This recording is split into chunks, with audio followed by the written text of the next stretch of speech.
homestead preparedness, sustainment, especially in the world of health and medical stuff. So we've got Jay from Prepared Citizens. How's it going, man? What's going on, brother?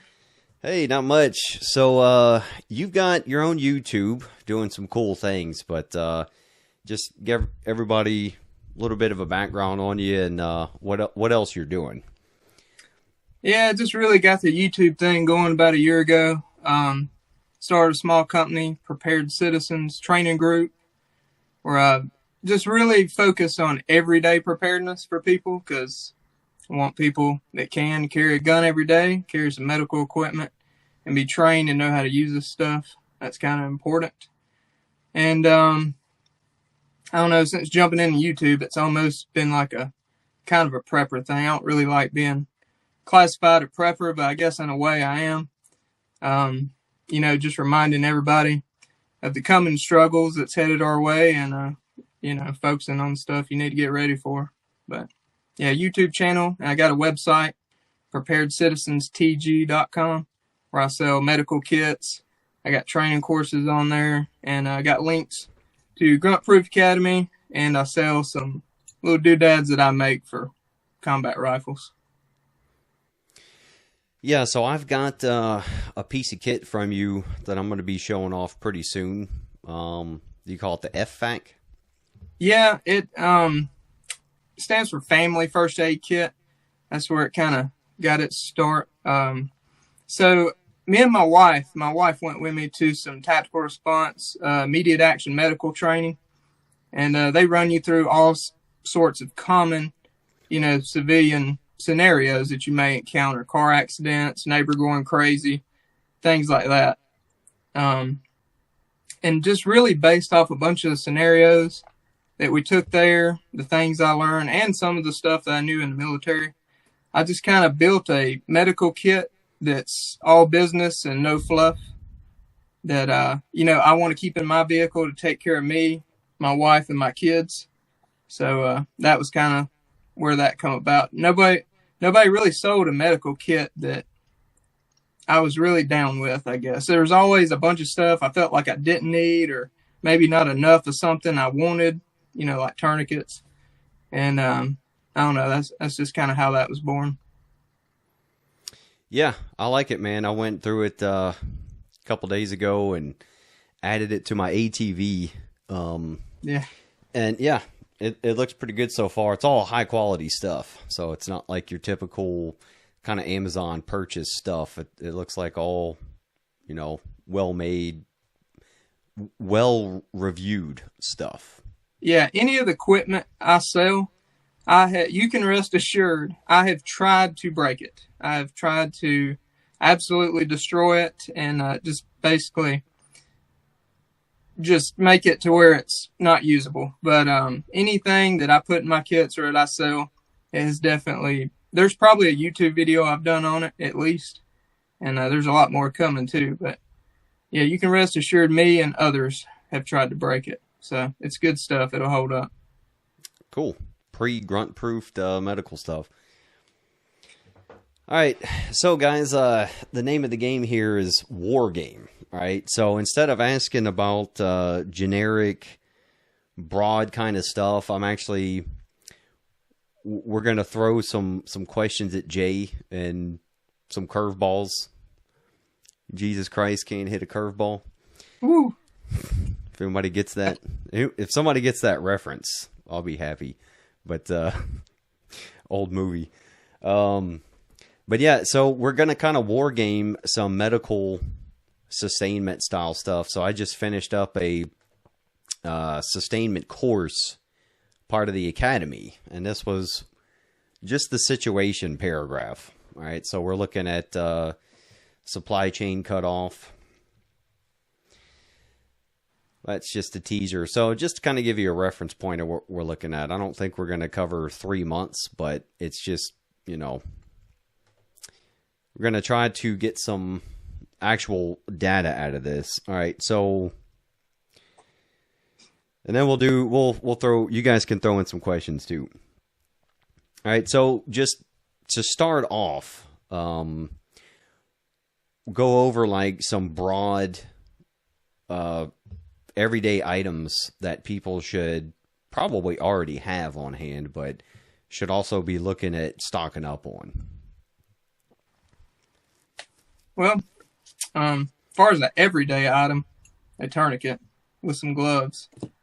But, you know, and the reason I say a tourniquet is because that's probably your most difficult to improvise. Like, that's that one thing. Like, you can improvise it, but it's going to suck if you got to. And medical studies have shown, like, improvised tourniquets, you know, they got a failure rate like upwards of 90%. So it really depends on who's doing it and how well you've been trained at that.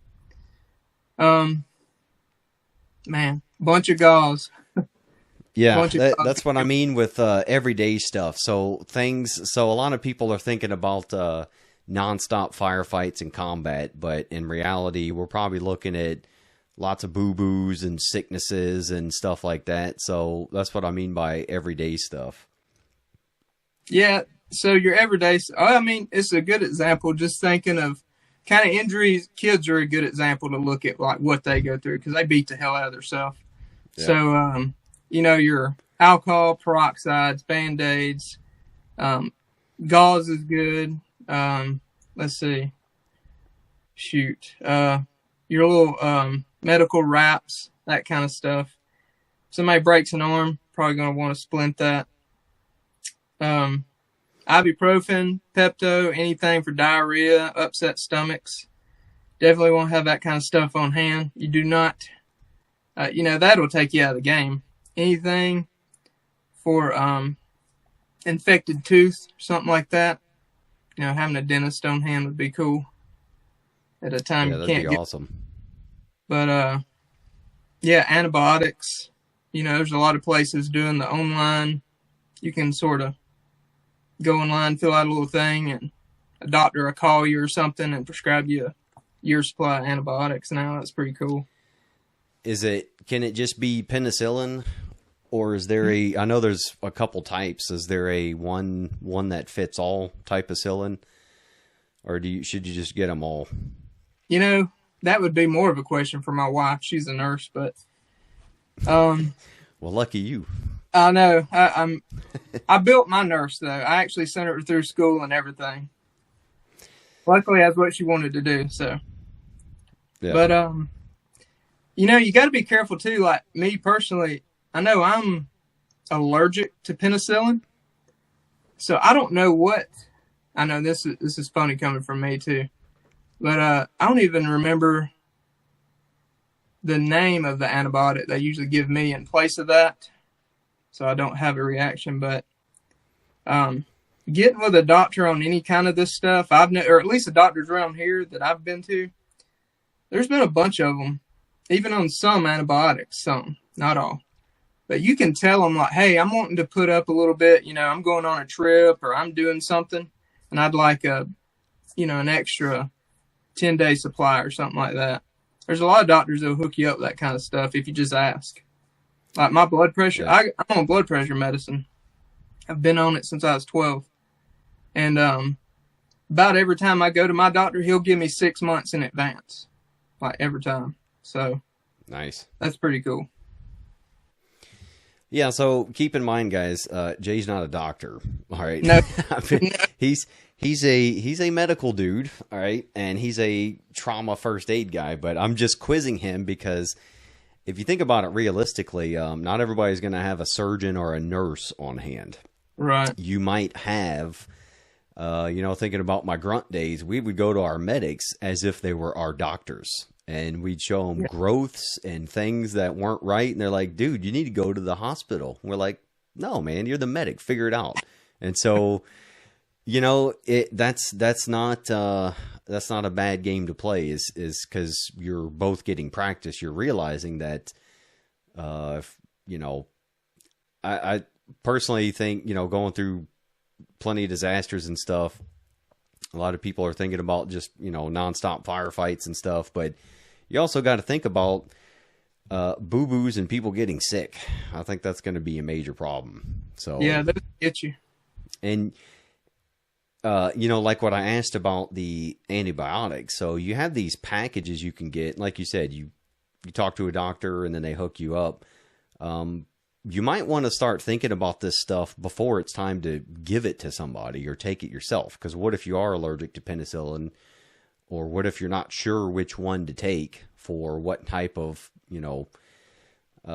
bacterial infection, but, you may not have internet to look that up.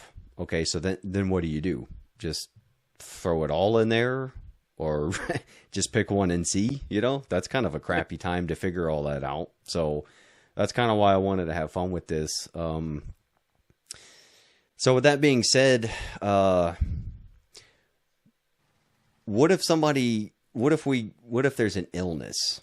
All right, we're going to get to gunshot wounds and all the fun stuff, but what if we got some illnesses? We're looking at a supply chain disruption for however long. What can we be planning for just, I don't know. You got a dirty bird that gets sick because they got some kind of fungus or messed up shit or whatever. Yeah. Just, broad thinking. First thing you'd want to do is have any kind of compound or setup or a homestead or something. You definitely want like a sick room. So if anyone does come down with something, if they're contagious in any way, first thing you want to do is isolate them. But whoever your dedicated, doctor, that could be a nurse or whatever, at this point, hygiene is going to be a big deal also to keep infection from spreading. And that goes back to like having plenty of, medicine for, antibiotics or something to upset stomachs, diarrhea. Most of that stuff will kind of get out any kind of, I guess, gut infection you may have, or it'll help aid in it at least. Any kind of things like that you can get right now would be a big deal. I mean, that's the kind of stuff you want to have on the shelf for a case like that. I know we talked about waterborne, like somebody drinking dirty water. Yeah, that will take you out of the game right there. So, yeah, a lot of these countries we've operated in, cholera is a big killer. We're talking about like thousands of people dead. Yeah. So, we'll probably get into that later, but water and food things. So, I just covered this in my sustainment course, but you can look at Army, any military manual. You can probably look at some FEMA manuals, but there's pretty simple guidelines that everybody uses to not get sick. All right. So what I was talking about in this sustainment course is the hygienic part. The scenario was 40 people in a compound. Okay. So you've got to boil water. You've got to cook for that many people. So we talked about rationing and stuff. And then you've also got a bunch of trash and waste when you got 40 people eating. So where does that go? How are you disposing of all that stuff? Where are you cleaning your dishes? Because you got to clean your dishes. And, are you burning your trash? Where are you burning it? What's the security risk with burning trash during the day? Stuff like that. And then you get into like waste. So there's just a number of freaking issues that can come up if people don't think about it at all. Definitely. Man, it's definitely one of those things. I hate saying it. I do this a lot in training classes, and I don't like saying it, but it's true. The mission dictates, the situation dictates. But yeah, when it comes to like any kind of waste or trash or anything, I think our general rule of thumb, 100 yards away from your water source, and usually like where you're living at, or is it 200 yards? 100 or 200 yards. Well, the standard for us is at least 50 meters downstream, hopefully down the hill, and that's 130 something feet. That's but that's your minimum, because you Yeah. know you're getting like you know, most of the homesteaders were on like wells and pumps. All right, so if you're depositing crap uphill at least and upstream, like underground springs into your well, all that shit's going into your well. Oh yeah. So And when it rains, it'll wash it down to your water source. right, yeah. So 50 meters is like the general guideline. Yeah, and too, like rags and stuff, it's always, if you can, I know that, you know, ideal, it's nice to have like the large gauze pads for wiping away debris and just being able to throw those away if you're having to treat someone that's sick. And that way, you know, if there's any kind of infection, excess blood or anything like that, you don't want to have to take the risk of like re-washing rags and then using them again on someone else. I mean, that just kind of opens up an avenue for infection there. But I guess when it comes to cleaning, you know, you definitely want to have a way to boil all your utensils, any kind of medical, like if you're using, I don't know, some scissors or anything in the medical room, you know, you want to boil all this stuff. I've heard people using pressure cookers too, things like that. Yeah, would just like a jar of alcohol that stuff sits in, would that work? Probably wouldn't hurt, but I don't know if that would work quite to the extent of boiling water. But it probably would be good though. I mean, if you know, you're gonna have to work what you got. So Yeah. I guess if that's gonna be easier than boiling water in the moment, that'd definitely be a good start. So we might want to look at like some Civil War style field hygiene and medical treatment stuff. Yeah, you know, when I talk about this stuff, the main stuff I hark on, it usually pisses people off. I'm good at pissing people off for some reason. But fitness is going to be, you know, you talk about this a lot. It's going to be a number one to build your immune system and to prevent you from getting sick. And then your hygiene, just staying clean, washing your hands. Man, those types of things have been proven to keep, I guess, viruses from getting in you and spreading viruses too. So, Yeah. those are probably the biggest things when it comes to this kind of stuff you're going to want to worry about. And like you talked about earlier, like just getting a cut on your finger, or if you got like animals or whatever, you get a little cut on your finger and you're cleaning up some goat shit or something like that, and then your finger gets infected from that. I mean, that can be pretty nasty.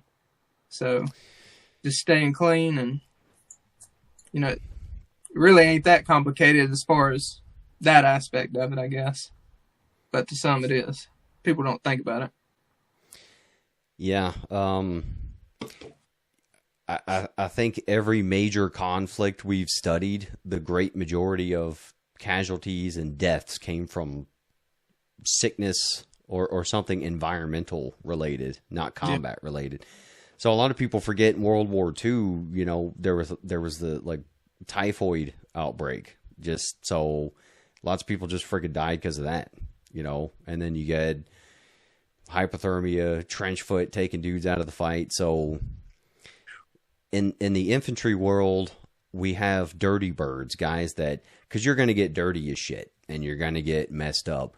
But you have guys that get into the mindset of like, well, you know, we're grunts, we're dirty and all that. So you don't need to be a germaphobe, but you gotta, when I talk to other grunts, we'll kind of come to the same conclusion. Like, well, you got to remember, in an organized military, even in combat, if you get taken out of the fight, you can get, you just go to the nearest hospital. If you got to get sent back to like Landstuhl or whatever, there you go. But if we're talking about whatever disaster or doomsday scenario, that's it, man. So you kind of got to like maintain all that stuff early on. So, you know, like now, if I get a minor cut doing some woodwork or whatever, you know, if I do anything to it. It might be suck on it for a minute, stop the bleeding, throw electrical tape on it, might put some super glue on it. That's it. I don't give a shit because I know if it gets infected, I could just go to the hospital. Okay, yeah. But in this scenario, it's like, no, you might want to stop and treat that immediately before it gets worse, or try to prevent it as much as possible. So I know, like, you know, in America, we've become germaphobes and all that. I'm not saying that, and you try to avoid all risk, but yeah, and especially with the cleanliness stuff, for some reason, grunts just love being dirty and staying dirty. It's like, you know, washing your hands is probably a good idea when you know there's not a hospital right down the road anymore. So, what's your take on soap? You like bars of soap or hand sanitizer? Soap is good. I personally, soap is good. Sanitizer, but I prefer soap if I can get it. But I will use hand sanitizer in a pinch. Yeah, man, that's one of those things a lot of people don't think about stocking up on. I'm trying to get my oldest daughter, she's 14. I'm trying to get her into making soap. She's brought up the idea a few times of wanting to make her own soap and sell it. So I'm kind of trying to push her into that because I think that'd be cool, making your own organic soap. That's just another way of being an asset in this kind of situation, in my opinion, anyway. Knowing how to have that. But yeah, I like the bars because you can just get them in big old cheap packs, and it's not like it goes bad. Yeah, and my hygiene packs that I stuff in a bag or something, I always got a bar of soap. I probably need hand sanitizer in there too, since we're in America and we have an abundant supply of everything right now. But yeah, I always keep a bar of soap with me.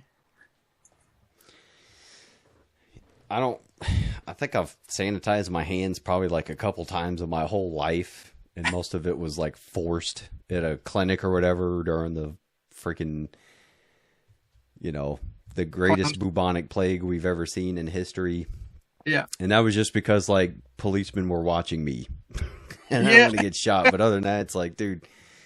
All right, man. So let's see. I had it before I lose it. All right, so what about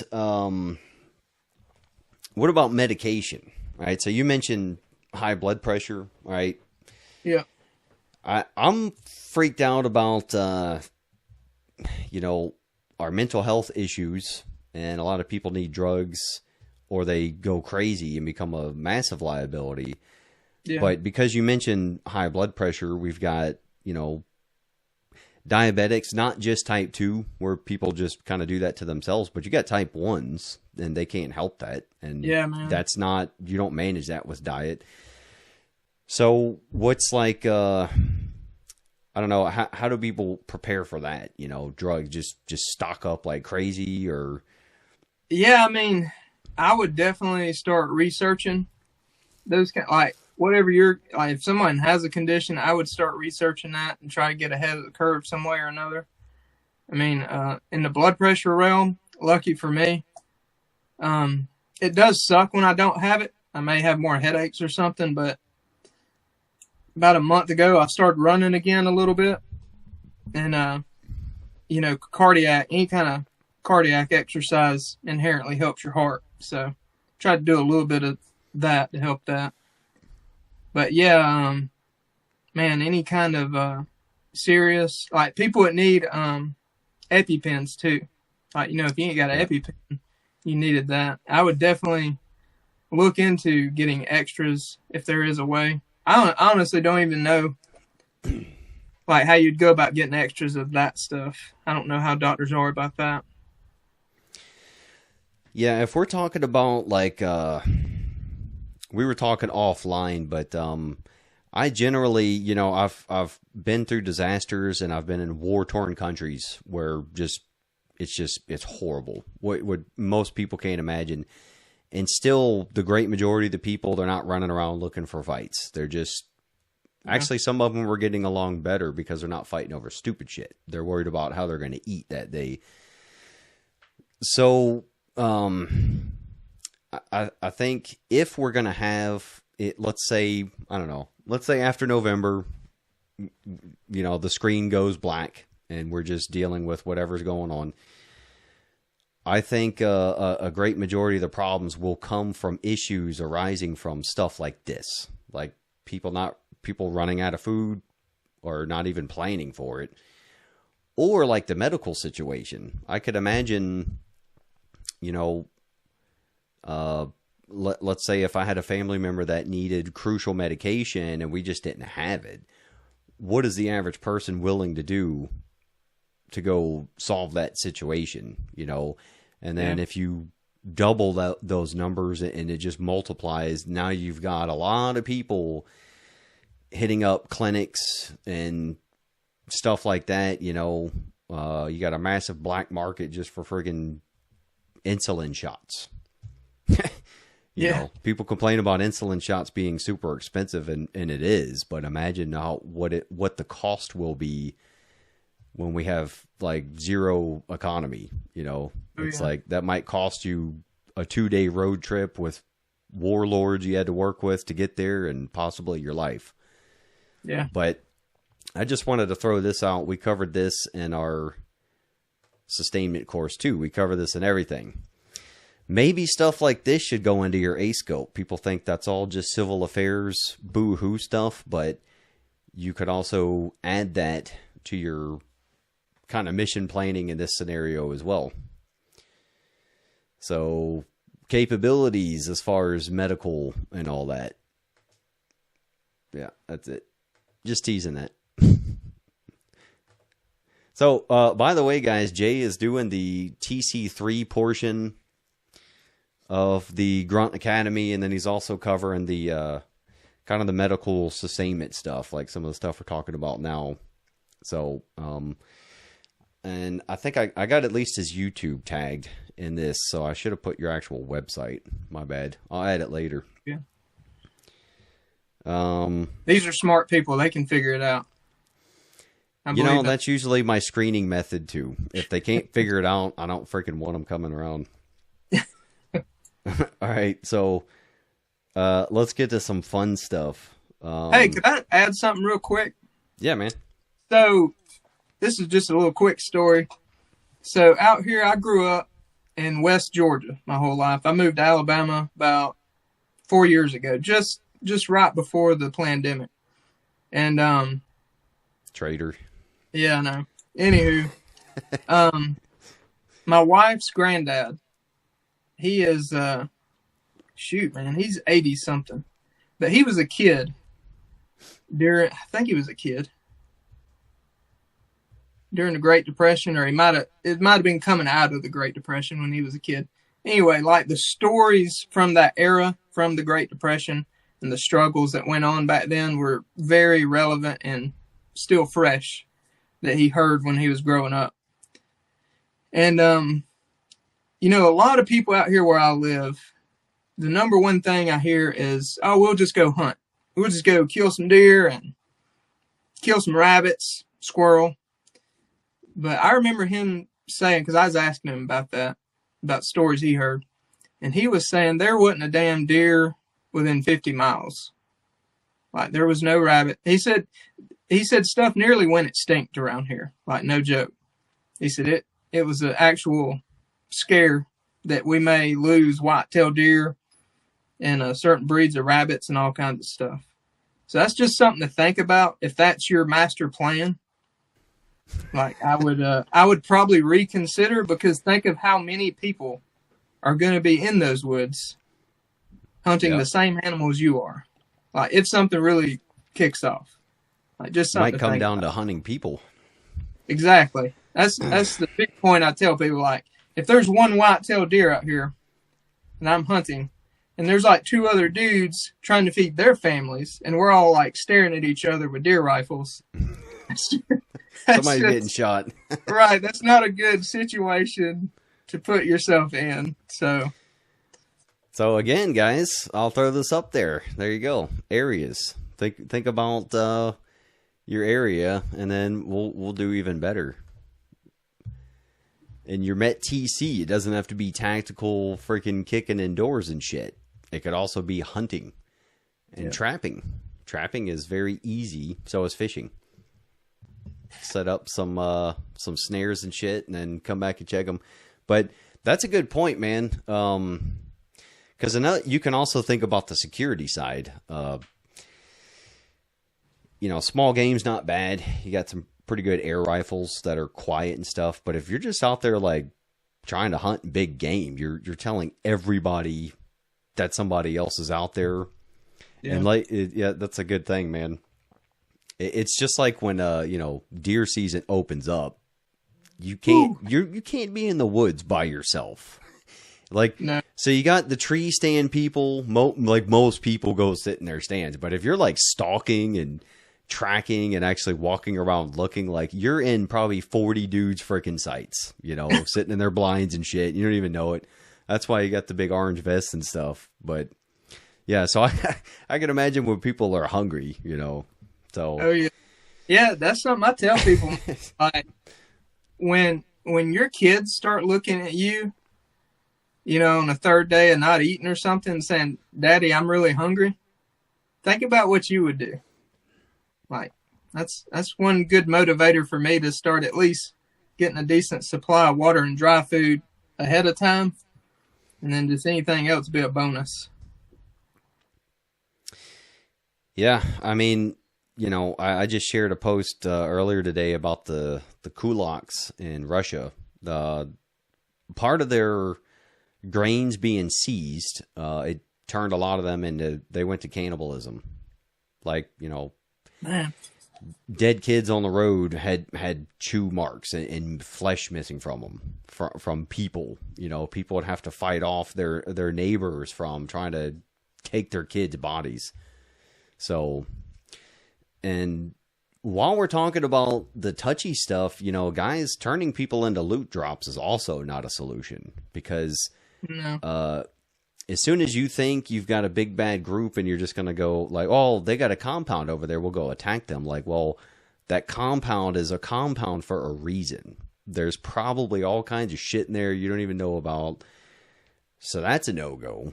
And if they're smart enough to have a compound, they're smart enough to have early warning and detections and patrols and all this other shit that you didn't think about because you didn't even think about food. But also there's going to be other people out there doing the same thing. So just think about, most people just hiding in their homes, hanging out, trying to ride the storm out. And then some people out there walking around either causing trouble or just looking for help. And that's why, again, I say when it comes down to it, most people are going to avoid all of that. They don't want trouble because when your kids are hungry, like, yeah, you want to try to feed them, but you also don't want to get killed in the process, because that doesn't solve the problem either. Or if you get shot, that doesn't help feed your kid. No. So everybody's going to be, we're talking about way down the road, catastrophic stuff. Like everybody's going to be a hell of a lot more careful than what they say online. I'll just be a warlord and go take over stuff. Like, okay, with that mentality, it tells me you're not ready for the trouble you're looking for. Yeah. Yeah, as bad as they think they're going to be, they're not even nowhere near that right now either. That's funny. Yeah, it's the same guys yelling at me when I tell them to get in shape, too.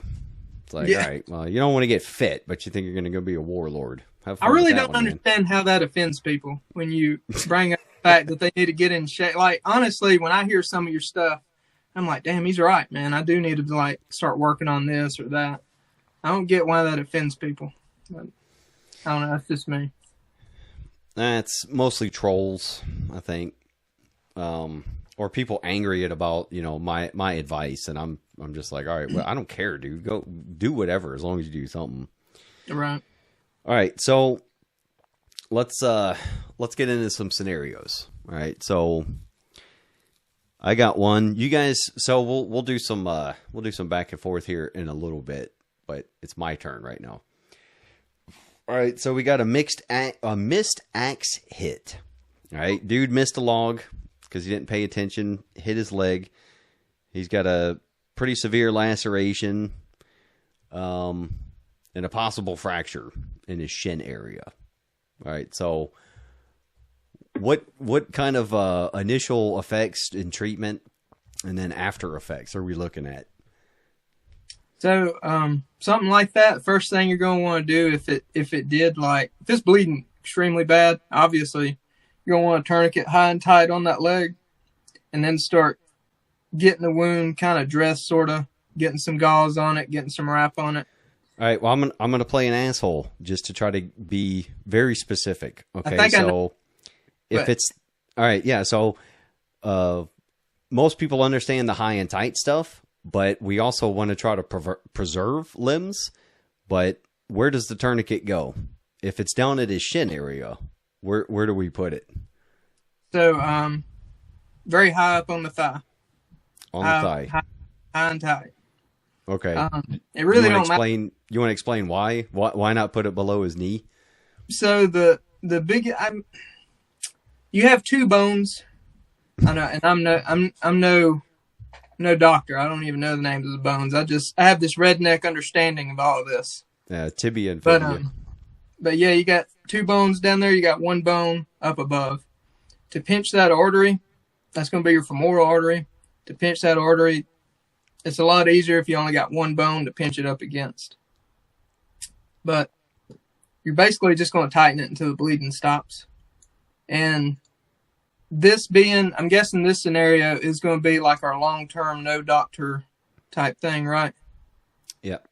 Okay, so just putting a tourniquet on until you get to a hospital, that's not going to cause you to lose a limb. But in this case, you're going to have to monitor the bleeding. You're eventually going to have to start loosening that tourniquet once you get back to the med room and this stuff, whoever your main medical personnel is.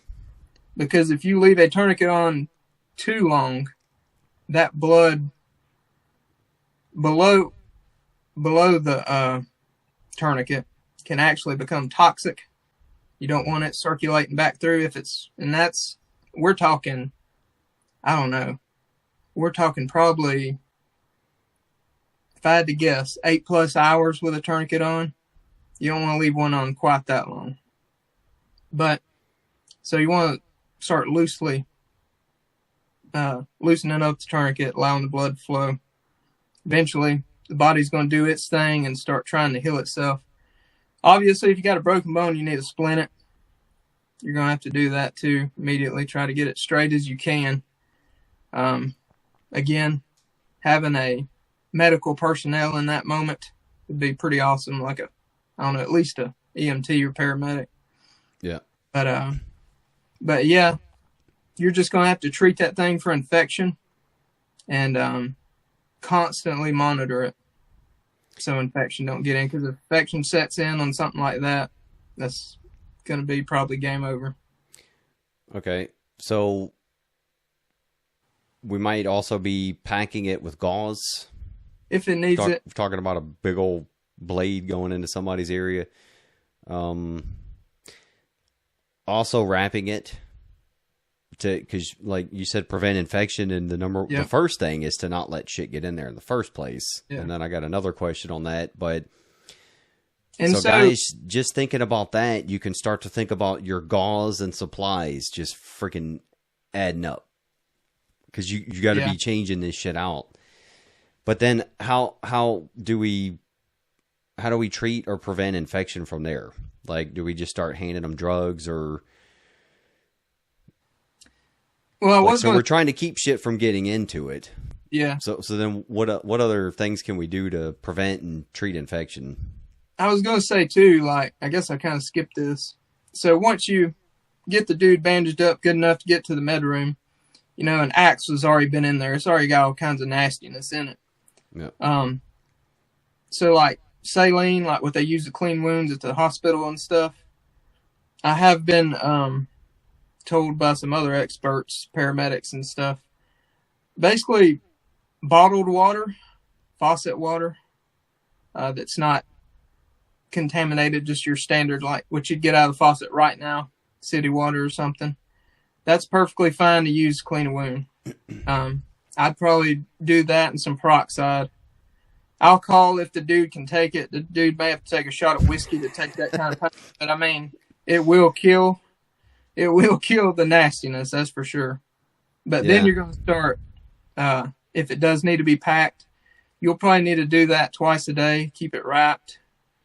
And, it's basically so that's that point.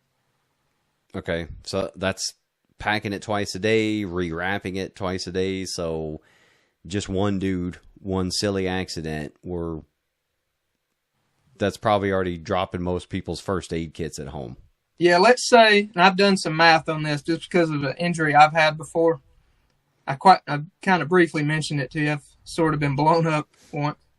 And I got a couple of third-degree burns on me. This whole portion of my arm was third-degree burns. My right leg, knee down, was third degree. I had to have all the skin debrided. It was rough. Damn. But when we're talking gauze-wise, how much gauze you're going to go through and something like that, you're probably going to be treating it for a couple of months. You're looking at around 250 rolls of gauze probably for that one person until that gets better. Yeah, and you're for one dude. Yep, one dude. Yeah, for me and my stuff, I was having to use non-stick gauze because it was a burn, plus Silvadene to keep on the burns. I went through, I think it was like 240 something of the non-stick gauze. Damn. And those are 3-inch wide by 18 inches long. It's basically like gauze soaked in Vaseline, so the skin can heal up under it. So when you take them off, it ain't like pulling all the skin that your body's trying to grow. So, and then wraps, I probably went through, I guess, about 20 wraps. Because sometimes if you dressed it good enough, wrapped it in enough gauze, you could probably get by with using the same wrap on each wound for maybe a week. As long as that wrap ain't getting any kind of blood or infection on it, you can keep reusing it. But you got to be careful about that. Would we be flushing this thing every time we redress it too? If it needs it. You're really going to want to look at and monitor it on that. I mean, some wounds, depending on what caused it, I guess. I know there was a couple of times I had to debride other parts of my arm where more skin would keep dying. But on something like that, you would probably just want to keep a close eye on it. And you may actually have to, kind of go in there and dig some nastiness out of it if it starts trying to get infected. And then redress it from the start. All right. So what can the average Joe be looking for infection? Dark red, and it's stinking. If it stinks. Okay. So like the green pus and stuff that comes out, that's not automatically infected, or probably that's the body doing its job, right? Yeah, it is the body trying to push out infection too. But usually that also may mean that you need to do a little extra work and try to get it cleaned out a little extra. Also, I know a lot of times on some of those burn wounds I had, man, it looked nasty. It was nasty looking. But honestly, it was like a yellow, I guess, kind of a bright yellow. But apparently that was normal. I remember calling the doctor and asking them about that. They were like, if it starts getting to a dark color, then you probably want to be a little concerned. Okay. So stinks like, I don't know, smells like garbage or sewage or what? Well, yeah. Cheese. Yeah, it's hard. Man, it's hard to... Like, I can smell it just sitting here thinking about it. Hard to describe it. Because, well, I'm just throwing it out there like guys, I'm not an expert. I'm just a grunt. I've treated gunshot and blast wounds in combat, and I think about, I don't know this infected thing, but I just think about smelling iron. Smell like copper, like blood smells like a copper iron smell. So I'm trying to think about later on down the road what I could be, because if you're treating a wound, it's like blood, iron, copper kind of smell, whatever, and then so like what kind of smell? Because it's also a dirty ass grunt, so I'm smelling his feet. I might be smelling his nutsack, depending on where I'm at. So that's why I'm asking what kind of stink, because is it something that's going to be like putrid to where it's like, dude, or is it that plus the color? Yeah, it's definitely going to be like a color way. I don't know how to. I'm trying to think of the smell thing. So like dirty or bad meat, maybe something like that. I can kind of relate it to. You know how when you get some hamburger meat and you open it up, and you can kind of instantly tell if it's good, and then it may have like a weird smell, and you're like, damn, that's this needs to go to the dogs or something. Gotcha. I guess something like that. But yeah, that's definitely a good point too. Like if you're out in the field trying to figure this out, and like someone's nasty as hell, you're gonna have to get your nose a little closer. Luckily I don't have a very sensitive nose, so I notice women seem to be able to smell everything. So maybe get a lady to come up there and do a sniff test for you. But if swelling goes down eventually, like you've had in our scenario, you've had an axe hit it. So that's going to be some serious swelling and all that. We want to try to treat for that. But it's also a good indicator if swelling starts to go down and then all of a sudden with pus, changing color, smell, and then also swelling comes up again. And fever too. If something gets real bad infected, you're inherently going to get a fever. That's a good sign. If you just got a bad injury and you start developing a fever, that's a good sign of your body fighting the injury too. Forgot about that one. That's a good one, fever. Is there like a certain temperature that's dangerous? I mean, I've had tattoos where I got a slight fever afterward, and I ignored it, but I didn't die, so I guess I was all right. I would probably... Like, I think I've had that too. The one that like got on my collarbone, man. Whew, that got me a little bit. But I would say, that fever, at least the one I had from that, it didn't last but for a few hours and it was gone. Like it did not last a day. Maybe a prolonged fever. But so instead of just sweating it out overnight, they're keeping it. Yeah, by the time someone's experienced, like I would say, by the time you've got to the fever point, man, that dude's going to be in so much pain in that injury, that specific area too. He's probably going to be complaining of it being a lot worse than actually when he got the injury. And that would probably be another pretty good sign. Okay, cool. Yeah. Fun stuff. People are probably wondering why I started with a stupid accident, but dude, that's a common one. Yeah, I mean, if you do anything outdoors, you're pretty much injured constantly. But I think about that because, if hopefully guys are teaching their kids to chop wood instead of treating them like babies. So that was our main concern. Like, oh, he's gonna fuck himself up. It's like. You also got Billy Bob, who might have drunk too much and, fucking goes crazy with the chainsaw. Well, now you get to treat that, That's why he's got an axe injury, because we took his chainsaw privileges away. Yeah. So, let's see. Let's get to a fun one. I was going to say on the axe injury, too, though. I don't know if you noticed. I've done a couple of videos with one of my medical trainers that I teach people in my classes. And that's actually one of the injuries on that thing is like an axe injury right above the knee where it nicked the femoral.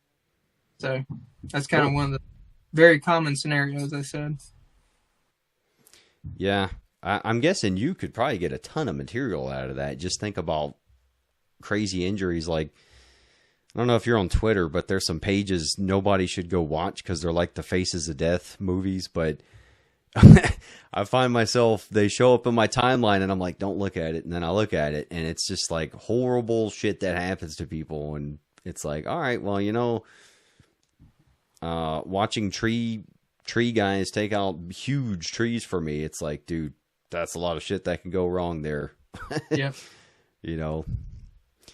All right, so let's get to gunshots. All right, so let's say, I don't know, gunshot wound to the forearm.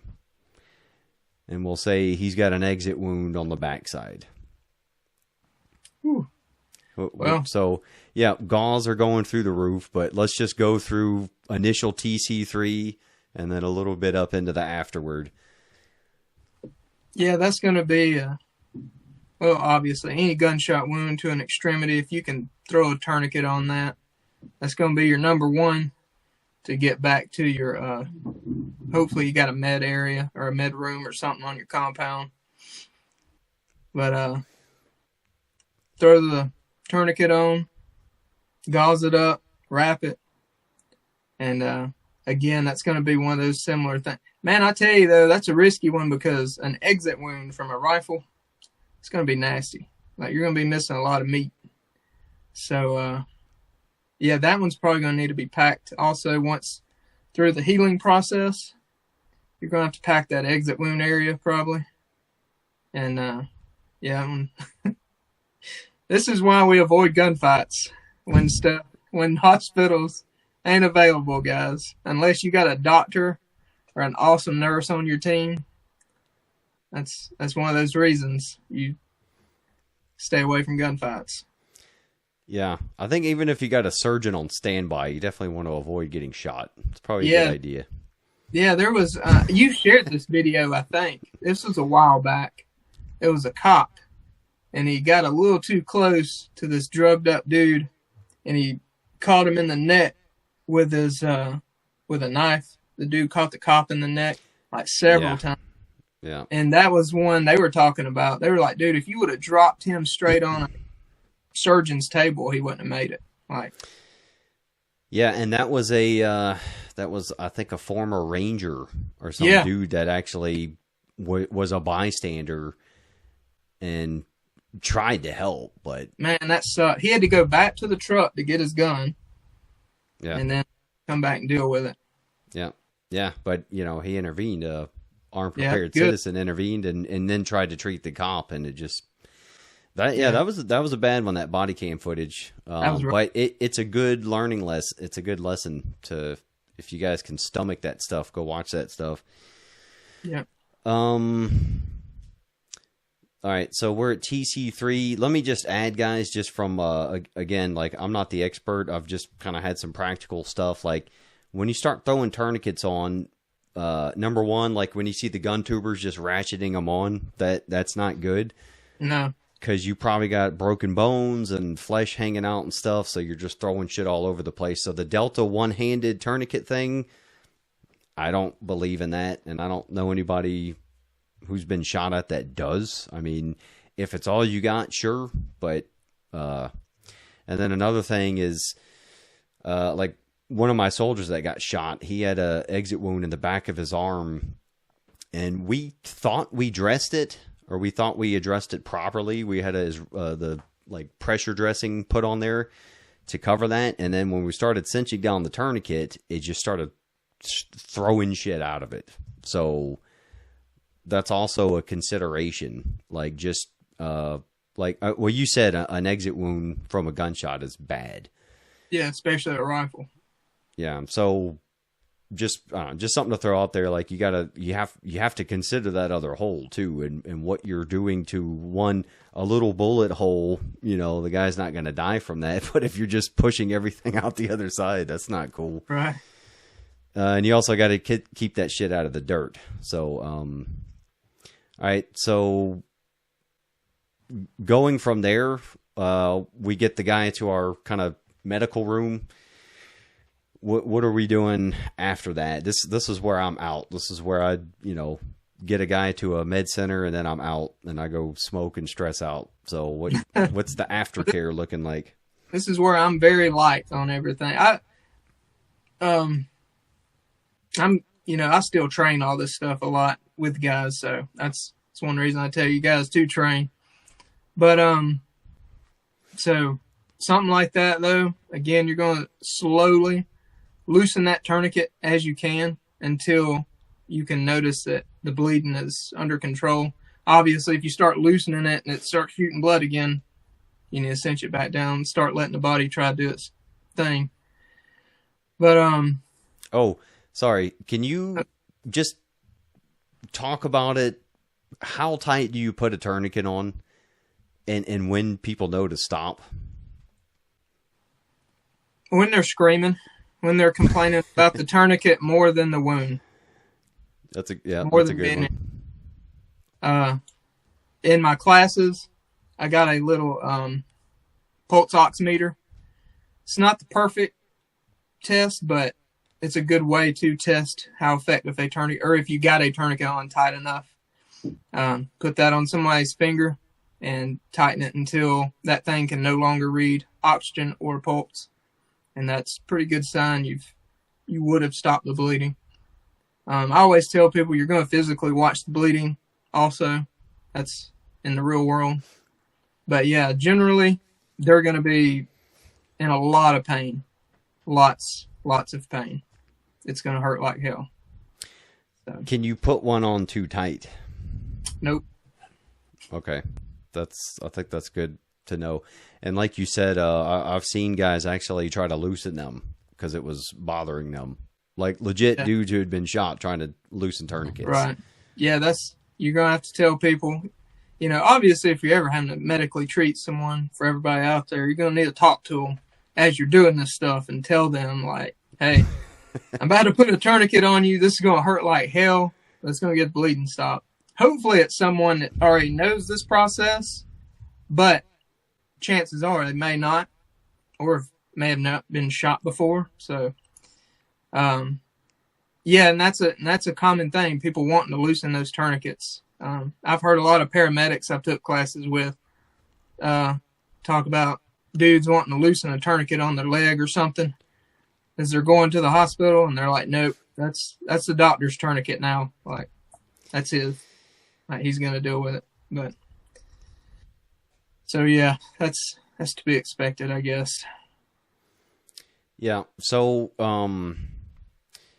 it sounds like what we learned in about 2006 before going to Ramadi. That's when these like cats started coming out, and that's when they just started teaching. We used to kind of escalate, dressing, pressure dressing, then tourniquet, and then once we got the cats, they were just like, dude, if it's serious bleeding, put a fucking tourniquet on. So it sounds like you got kind of the same line of thought. Is that what you guys are teaching too? Just go to tourniquet? People, because a lot of people that go through that mental process are like, I'm not sure if this should just be dressed or like pressure dressing, or if this should have a tourniquet. Like, if you're wondering that, just put a tourniquet on it. Like, because you can take it off later. Yeah, and I can promise you, the amount of people that has had like permanent nerve damage from a tourniquet being on versus dying, you got to think about that one. Personally, I guarantee you on both of my limbs, or all of my limbs, I've probably had hundreds, probably thousands at this point. I've applied tourniquets to myself. I've had other people do it to me in classes thousands of times. I don't have any nerve damage yet, but yeah, if you're ever wondering, if you're not sure, it's probably just best to go ahead, throw a tourniquet on. If it didn't need it, the worst case scenario, the paramedics or doctor may bitch at you. That's going to be it. So, but at least, you did your job by keeping them alive. That's the whole point. It's keeping them alive. Okay. So if we're talking about like a gunshot wound on our forearm, is there like a general, I don't know, rule of thumb when you want to start loosening it to start checking that? Like, is it wound dependent, or is, let's say it's just me and some other grunts. The dude got shot in the morning. Like, how do I judge when to start loosening it and all that? Is there like a minimum wait time? Like, I don't want to do it 5 minutes later, right? Right. Yeah. I hate saying that, but definitely would be kind of injury dependent. But if it's not like horrible looking, and obviously when you when you do that, if like say there's a injury in the up here somewhere, you got your tourniquet on up here, you're going to want to undress this to kind of keep eyes on it, how much bleeding. Slowly loosen. And I would say if it's not horrible looking, I don't know, 2 or 3 hours, maybe start seeing what it's looking like. Do we still look at arterial bleeding like bright red and spurting, or bright red or spurting, or is it? Yeah, as far as I know. Yeah. Okay. Yeah, the bright red blood carries oxygen. The dark blood is deoxygenated blood. Okay, yeah, I think it's a good thing for guys to know, because think about a bullet hole, little 22, maybe 7.6, 30 caliber hole. It's not that big, but blood's going to be coming out of there. Could be dark running out. So I'm just thinking through the process of other people screwing with this. But let's say you loosen that tourniquet, and I don't know, in the guy's exit wound that you had packed, like as you do 1/4 twist away, you just see like a your back wall gets spackled in your medical room. So that tells us it's arterial, right? Yeah. Okay. All right, and then how are we? So let's say we can. Right, I don't know. Let's say it's 8 hours later, and we can start loosening that tourniquet to remove it. Now, what's the rest of the treatment look like? Yeah, so once it does get to that point, and obviously, your pressure and whatnot, still maintain pressure on that wound and stuff. It's either a pressure bandage or whatever you got. It's still part of the SOP on that. But like the muslin or Israeli thing that you wrap around, and I got Israeli bandages. Those are in my kits. I really, really, really like the Slishman pressure wrap.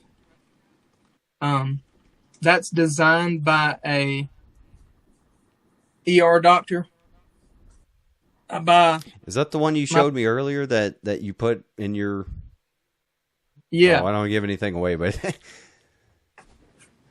let me grab one real quick. So yeah, these are Slishman pressure wraps. This is just a super handy. It does not take up nowhere near the room of a 4. You may hear the storm. We've got a bunch of storms right now, but it doesn't take up near the room of a 4 or 6 inch Israeli bandage or something like that. He designed these to just kind of be of a universal pressure wrap for his kids, because his kids are always getting hurt too. And but come to find out, this thing is so tough, it can actually be used pretty well for arterial occlusion. So you can use it as a tourniquet if you need to. And it's super easy to use. And I'm going to plug Sam here for a minute. But you can, with some gauze on a wound, you can easily double this up to basically make your own pressure bandage. But yeah, once you get it out to this point, unravel it to this point, you put it wherever, and all you do is just simply pull it. Just simply pull it. And it's got these little Velcro things all over it. So as you wrap it, even if something happens, it's not going to lose its place per se. So if it slips out of your hand, the whole thing ain't coming undone like an Israeli bandage. So that's nice. Because you got to hang on to those things until you're done. So is that one that you can also wrap away from itself to cover more area too? Or does it have to be wrapped over itself in one area? No, you can do pretty much anything with this joke. It's so universal, it's not even funny. Okay, cool. So if you had to put some pressure on a big exit wound or a big hole, yeah, you could definitely stuff some gauze and shit in there, and then throw something like that over it and cover the whole area. Yeah, this would work great. Cool. Yeah, this is super long too. Can you wash those? No. These are just some I've used in classes, and through all my testing, and it's still staying together. These look rough. This is one that he used in his training, but I think I got him beat. I think mine looks rougher. But yeah, normally you would not probably, I mean, even though it is working this long, realistically, your medical equipment is only going to be used once. And once you use it, it's the doctor's or whoever's. But I always tell people when you're buying tourniquets or something like this, always buy two. One to actually keep in your kit and one to practice with. I've always felt that's a good rule of thumb. But yeah, man, those things are awesome. They're super lightweight. So when it comes to putting pressure on something out in the field or wherever, that's a pretty good solution. Yeah, looks pretty cool. All right, so what's next on our gunshot wound guy? Yeah, you're going to be pretty much like the axe situation. Repacking, monitoring, watching for infection. And two, you know, this is another thing. I'm not a doctor on this one. But in most cases where a main artery is nicked, which is most of the time what we're dealing with, over time, as you treat and try to keep pressure, you know, the human body's going to do its thing and it's going to kind of grow back together. When it comes to something where a main artery is completely been severed, yeah, you need to hope you got a doctor on hand or someone that can deal with that, because that would be above the average dude's level by far. Yeah, now you're talking legit surgery. So you're probably looking at losing that limb. Yeah, it'd probably be quite possible, I would think. Yeah, that's the main question for a lot of people like us is, all right, we can save people's lives. I think the average dude these days is pretty dependable on the stuff if he's training the shit and doesn't lose his shit in the moment. Man, you got to be training. Right. Yeah, because when you chopping wood, like you said, get out and do that shit now. You don't want to mess up when, in this case, you need to know how to chop wood if you're going to be chopping wood. Yeah, might be a good idea. Yeah. Yeah, but that's the main question is, okay, well, what next? All right, so we did tourniquets and all this cool stuff. What next? And I'm usually thinking like, well, that's it, dude. You know, yeah, we're keeping you alive, but your arm's gone. You know, so let's. I'm just gonna keep plugging this and pissing people off. So I guess once the arm's dead, that's up to you if you want to chop it off or not. You could go Sam Elliott like in Wyatt Earp. Just put a sling on it and just leave it there. Yeah, be somebody's Huckleberry. Yep. Avoid gun, guys. Yeah. A-scope, guys, people. It'd be good to know those people now. You know, veterinarians, they can get good drugs and they know a lot of stuff, but they also know other people. And we were thinking about this in the sustainment course. There's some people you can backwards plan. So maybe you don't know a doctor or like a GP or a surgeon, but you might know somebody who through other means knows those people. So I was thinking about if you got a university nearby and you got, okay, find some nursing students or med students or whatever.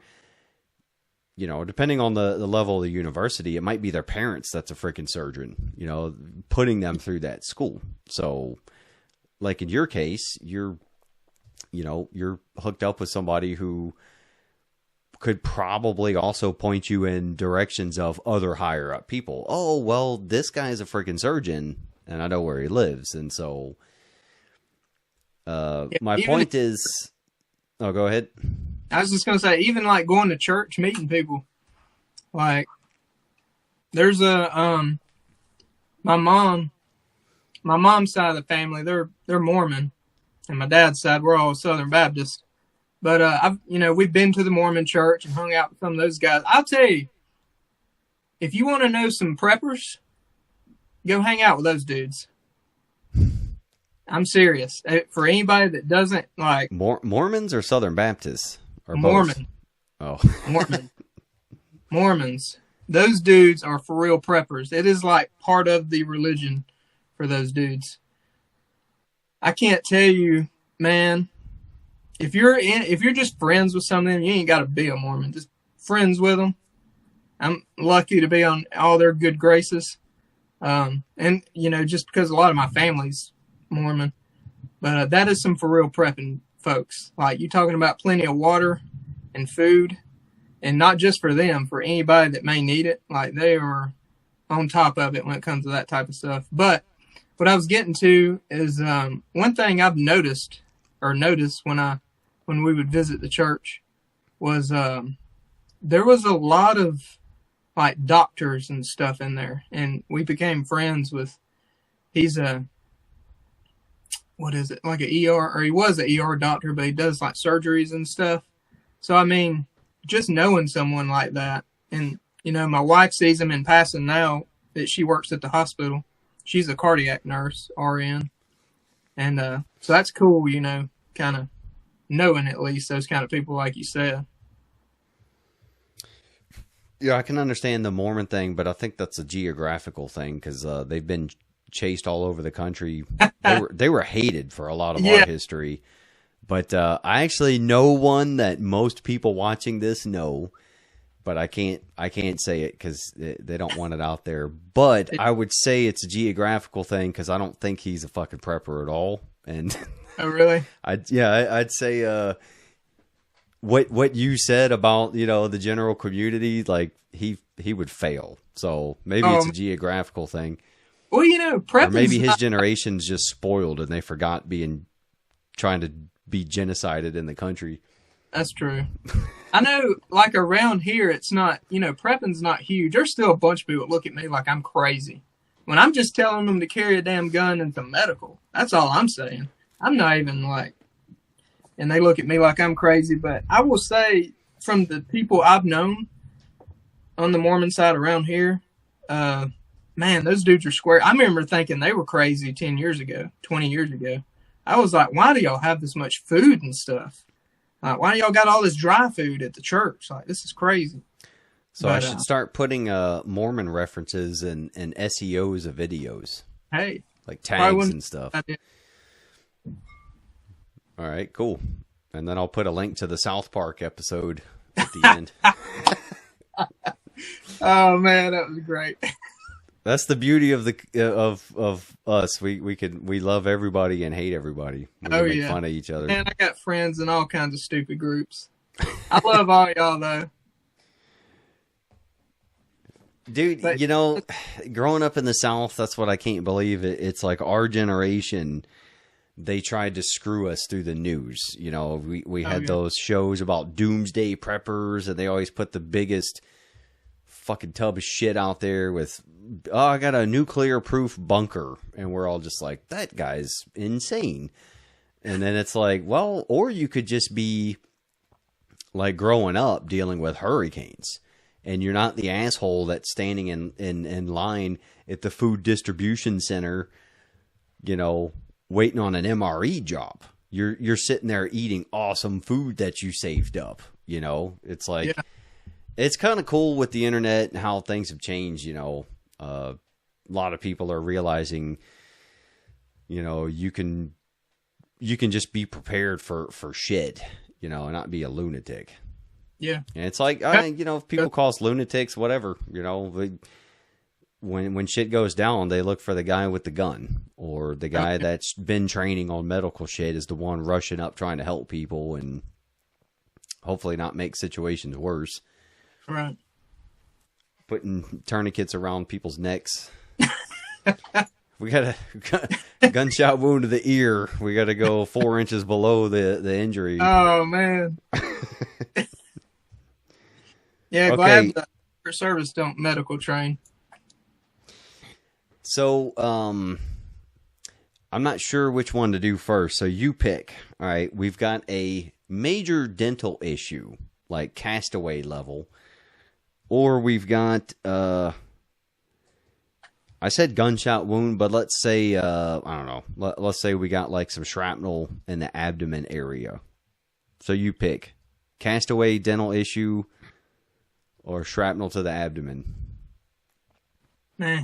We could do another axe hit to the abdomen. That sucks too. Oh man, you know that's scary. Anything abdomen. So those of you that don't know out there, when it comes to wound packing, you can't pack the abdomen area. You can't pack those areas. Why not? Well, if you think about all your guts and all this good stuff, there's just a bunch of space in there, and all you would be doing is filling all that blank space with gauze. You're probably not even going to treat, or it's probably not even going to touch the actual injured organ or area down there.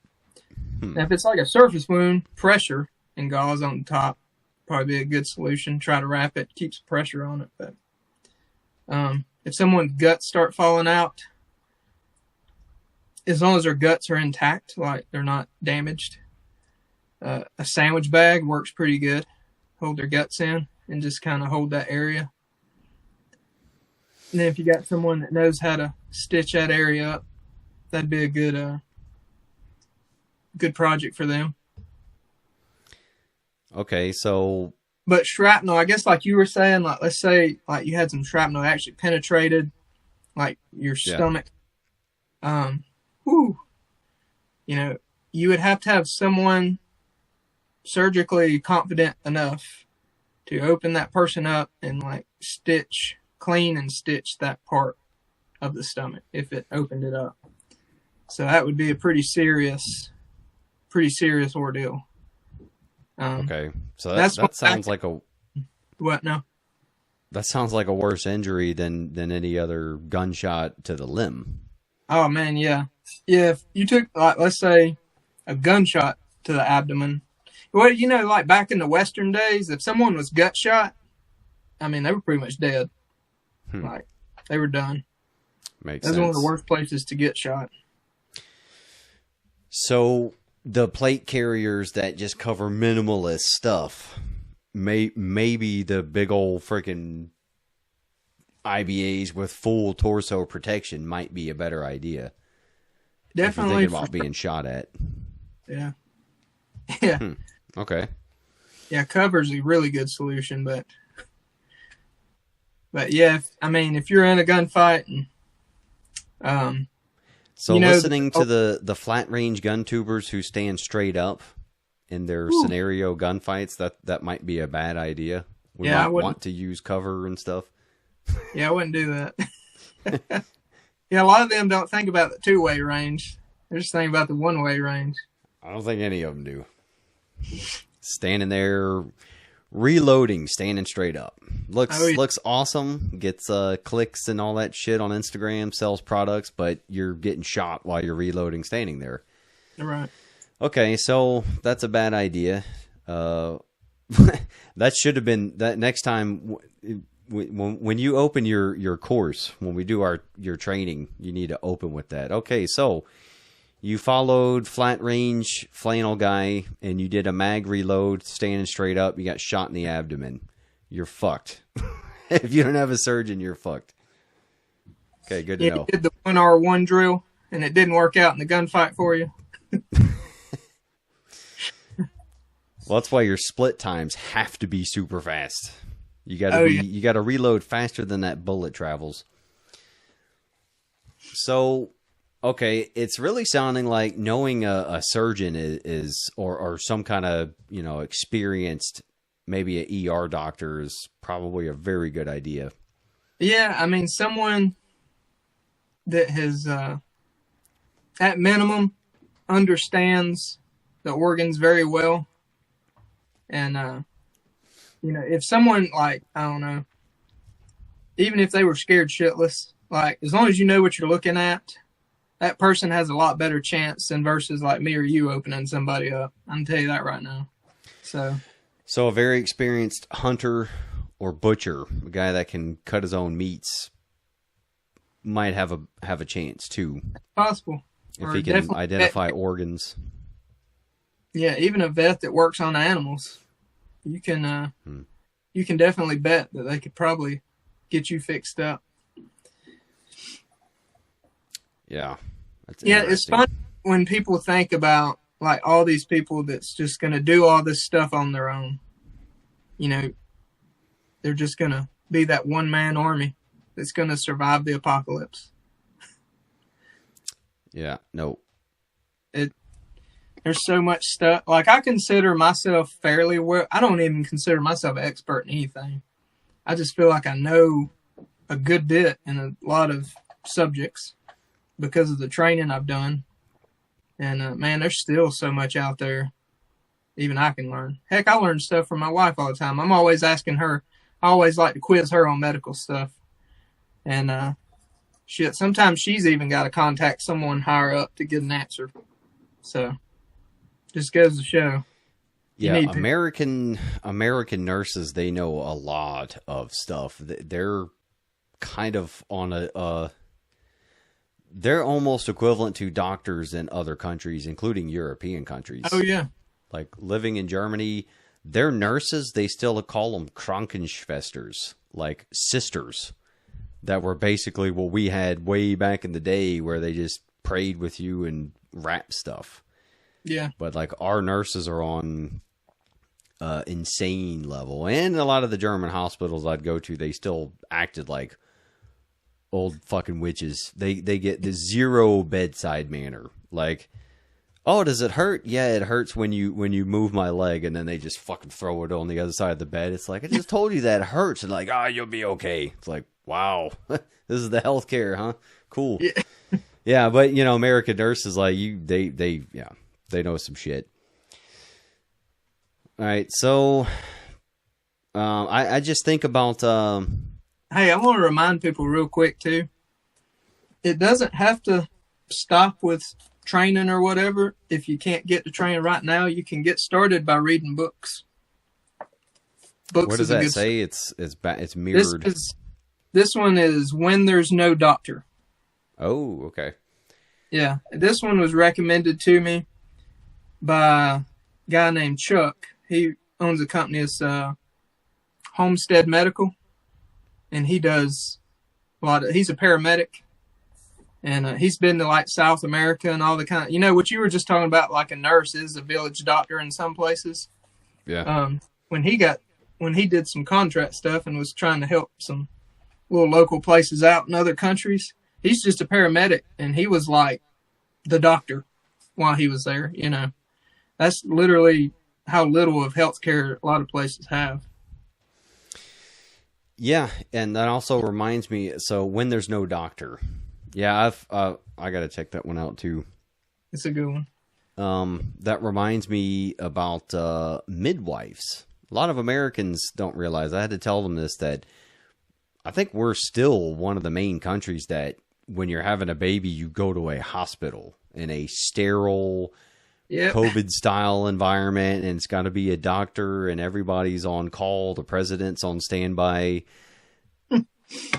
That's not normal, even like in Europe. Like if the parents are okay with it, they're like, dude, you can have her walk around the backyard, and she just squats down when it's time, and the midwife. It's a cool system, though. I've seen it in Germany. You've got a midwife that they're talking to well in advance, and they're going through all this shit. How do you want to do it? You want to do the water thing? You want to sit in the pool? You want to go in a jacuzzi, the parking lot behind the bar? I'm there. Just let me know. And yeah, you know, my first experience with that was in Afghanistan. They didn't have midwives. We kind of tried to introduce that, which I'm sure most of them have been executed by now because they didn't like that. But the way they did it before we tried to at least help with the midwives, that's what they did. They did their farm chores, which was way more labor than the men did over there. And then they just squatted down. and that's it. You know, if it survived, it survived. If she survived, you know, good luck. And what freaks a lot of Westerners, like Americans, out is like that is more normal than how we do it. So it just kind of think about that. Like, people are still going to be fucking, you know, in the apocalypse and stuff. You guarantee it. That's one of the main things they're going to be doing. So I don't know. Have you dealt with that at all? Like, you know, natural childbirth or anything like that? No. My wife, we got to the hospital. I mean, I got to like be there with the doctor, you know, watch everything. But yeah, I've never been put on the spot like that. So, but a nurse that has done that before, or like you said, a midwife or something, which is basically a nurse. They're just specialized in, you know, that aspect. You know, someone like that, we were talking about the abdomen wound, they could probably be experienced enough to patch you up in something like that. Good. You'd have a very good chance of survival, I would say, having someone like that, at least. Yep. Unless you've had like buckshot thrown through your gut, that would suck. Okay, so what do you try to do with that? Oh, you got man, you got some double lot thrown into you. I don't even know if taking them to the hospital would be good for that. Don't piss nobody off with a shotgun during the apocalypse. Yeah. Well, or be, I don't know, 100 meters away at least. At least, yeah. But, yeah, that would be. Well, I mean, we got to think about it. What you can't just tell your buddy, hey, you're fucked. Fuck you. Sorry. You know, Man, like, what are you going to try to do to him? I mean, what I would try to do, you know, and that's a hard call. This is where stuff gets really harsh when you start thinking about in this type of environment. Because, like, right now, while you and I have been telling people, well, you for a lot more years than I have, but we've been telling people now for years, buy all these supplies, buy all this stuff, because it's abundant right now. Abundant. In a situation like this, and let's say we're on that compound with 40 folks, oh boy pissed another compound off, got his ass shot in the gut with a shotgun. We all got to evaluate now, like, all right, we have, let's say we got 2,500 rolls of gauze on hand. We've got, 2 cases of alcohol and peroxide on hand, all this equipment on hand in our medical room. We know he's probably not going to make it. You see what I'm saying? I mean, really, you see what I'm saying? Sucks to be do we you, wait guy. I mean, I hate to be like that. And that's how cold it would get. Like, man, we can try to comfort him. If we got some extra whiskey, try to comfort him the best we can. But, that's a shitty thing about shitty situations. Well, it's good to bring it up, because some people seem to fantasize about this shit. And oh, yeah. I've watched, War Story. I've watched my supposed enemies die in front of me, and that sucks too. Even if they were just trying to kill you, that sucks, man. I think it takes a special kind of person to not care about that at all. So there's the internet, kind of fantasy of all this shit, but it's kind of like with the loop drop stuff. It's, yeah. It's just internet trolling. Okay, so. And that's what I talk Billy about Bob. Fitness. Go ahead. But spiritual fitness. It ain't just about, having Jesus in your life and being able to be that core relationship to God for your family and all this stuff and kind of lead them in the right area. It's also about being okay with your life and your death. You need to be squared away with what you're going to live for and what you're going to die for. Like, who would you take a bullet for? Who would you kill? What life would you take? What would they have to do for you to make that decision? A lot of these things need to be thought out because you don't want to be hesitant in some kind of horrible situation. You need to be squared away with what you're okay with, living or dying for. So that's a pretty serious thing people don't think about.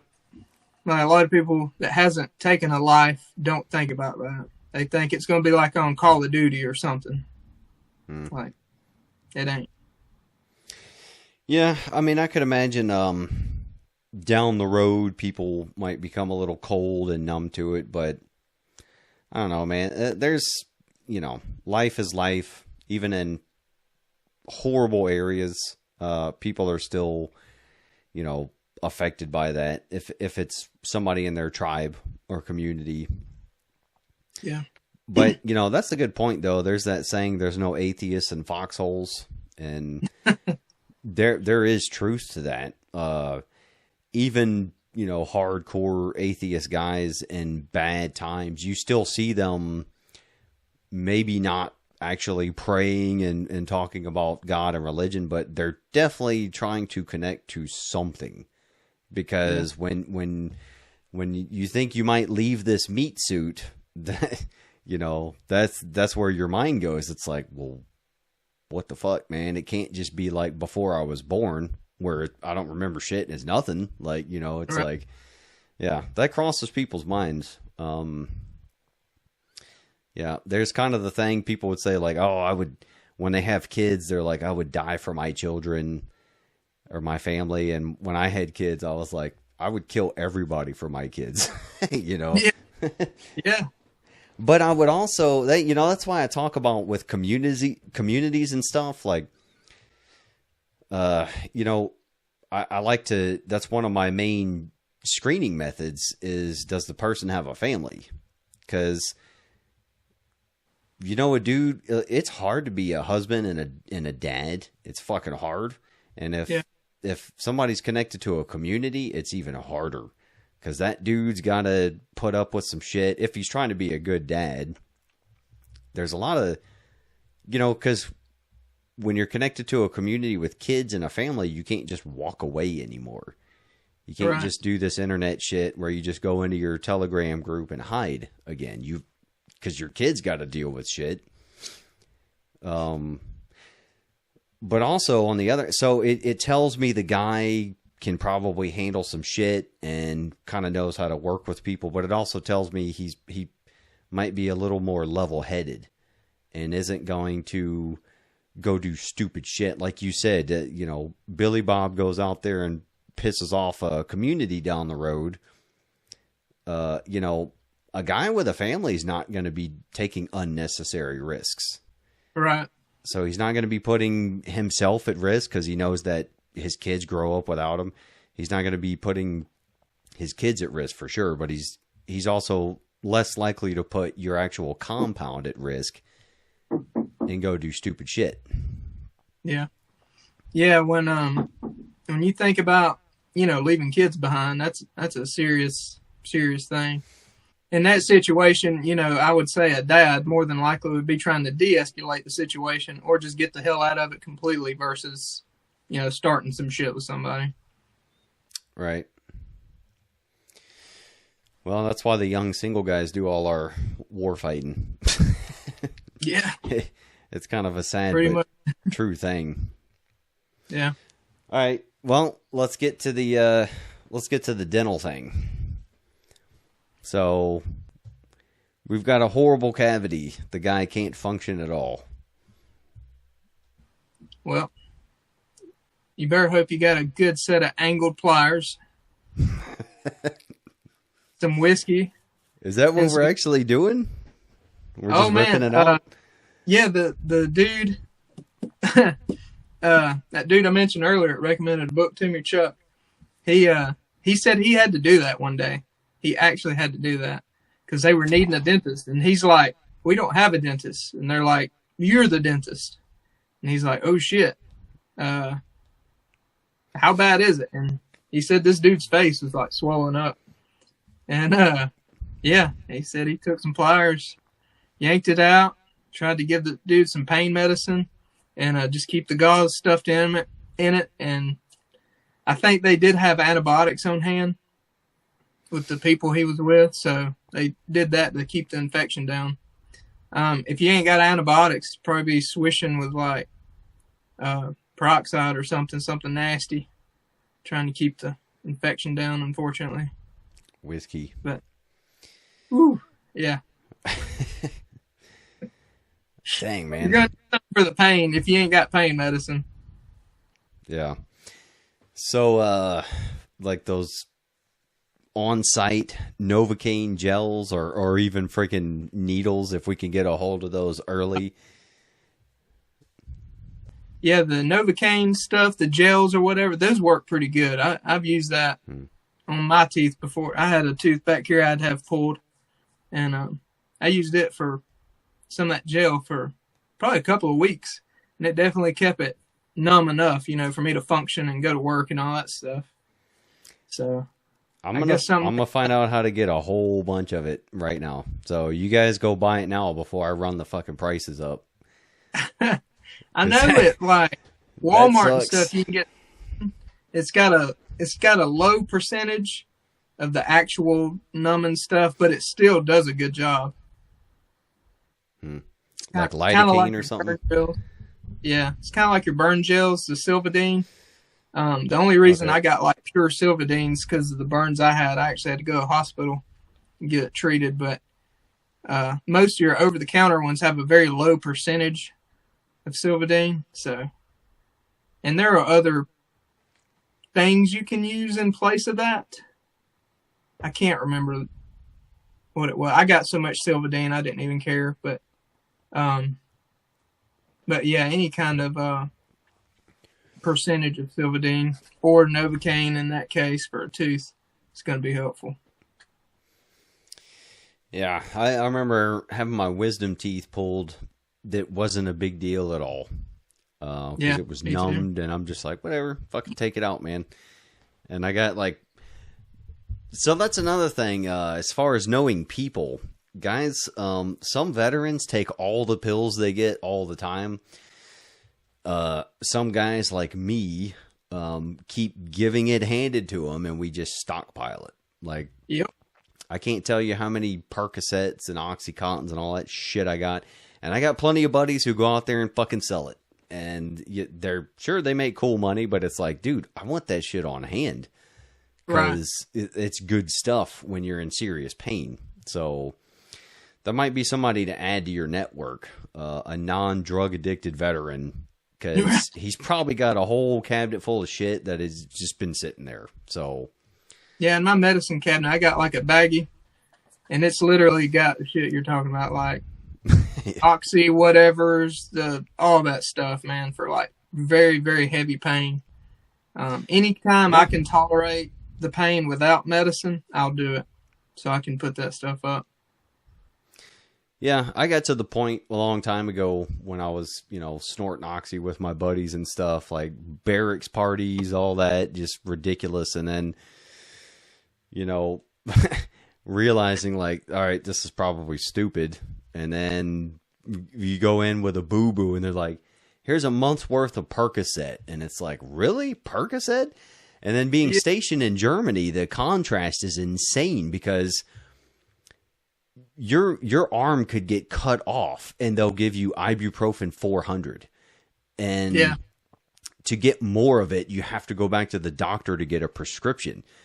I'm serious. I know guys who were in serious pain. They had to go on the economy to the German doctors. And they're like, those motherfuckers, they pulled my teeth and I got ibuprofen 200. And we're like, what is, that's like Walmart shit, like I got to go on base to get some Percocet and shit. And it's like, it's a cultural thing. But, like you said, that's what I learned to do. Now I don't take shit unless I'm about to die. Yeah. But it's good because like when I tore my PCL, that was out in the middle of the SEER challenge and I was fucked up. I couldn't walk. So I laid up a little bit, rested maybe for 2 hours. And then I took my first ibuprofen 800 in probably, 6 months to a year. And about an hour, dude, I was up fucking, and I threw the crutches away and it hurt, but I was like, I'm good to go, man. So pain tolerance might not be a bad thing to condition yourself to, but still getting a tooth ripped out, I'm good, man. I'll take every pill I got. Whew, yeah. That sounds shitty to me, man. Yeah, it sucks. Yeah, I was stationed in Hohenfels, Germany, and I broke. That's right. I, Yeah. I broke my my shoulder bone, whatever this one is, right in here. It's not the collarbone; it's the one behind it. And yeah, 800 milligram ibuprofen. That's what I Yeah. got. Okay. Yeah. So I forgot you were stationed over there. So guys, we were stationed on opposite sides of Germany. That's pretty cool, man. Yeah, it was a lot of training went on at Hohenfels. Yeah. So you never saw, well, I guess you didn't have kids over there, but you never heard about guys talking about the midwife stuff and their birth on the economies. I got a German Shepherd from a little village. It was outside of Hohenfels. There was like 10 houses. I don't even think power was ran to the place. Everybody had like solar panels on top of the houses. And I remember the lady I got the German Shepherd from, her name was Hilda. She was like the little village midwife or whatever. And she was like the vet and all kind of stuff. And she bred and sold German Shepherds. But yeah, I thought that was pretty wild. She like had all these little roles in that little community. That's pretty funny. Yeah. And a lot of that's very low paid. So that's a good thing to think about, guys, is getting outside the American cultural bubble. I know the America, we're awesome. We've won every war. It's funny how the good guys have won every war ever in history, but that's kind of our mentality. But thinking outside the box in that aspect could kind of help out. So I was talking about the pain medication. I don't know. I don't fit in with the average American anymore because when I cough, they think I'm sick and want to give me some fucking cold medicine. I don't remember the last time I've taken anything for a cold. I think that's retarded, but just the snivels and this little, and it's not just from the COVID stuff. I don't want to hear that. It's not just COVID made us all pussies. It's like, no, we've been kind of weird about the stuff. Like we talked about the hand sanitizer. Some people still realize that kids need a handful of dirt. It's good for their immune system, and you got to let them get dirty and get hurt. And then a lot of people, their kids have, they touch dirt on the playground and they're out there wiping their hands. All right. So you talked about fitness and immunity and stuff, but think about building up your system now. If you're a germaphobe now and the slightest little thing makes you sick, what's going to happen when you can't take your snivelly, wheezy medicine to whatever, and you're actually dirty and hurt for real, or you go on you don't train and you go on your first patrol in cold rain in your life. That's one thing that I picked on the Germans about. They're kind of the mentality that if you're outside in the cold or rain without a hat, you're going to die. You'll literally die. And I'm just like, guys, I'm fine. Yeah, it's good, so that's one thing I'd pick on them about. But yeah, so I don't know, man. What else we got? You got anything else you want to touch on? Shit, man. It feels like we touched on a bunch. Yeah, I will say, like, the fitness stuff, like getting outside, building some immunity. Man, that's stuff you can start now for free. Like, just start doing stuff. Let me check for. So guys, throw out some questions. The chat's flying by, so good luck. But let me just scroll through because I've missed some super chats before, and I'm like, oh fuck. But yeah, go ahead. So immunity.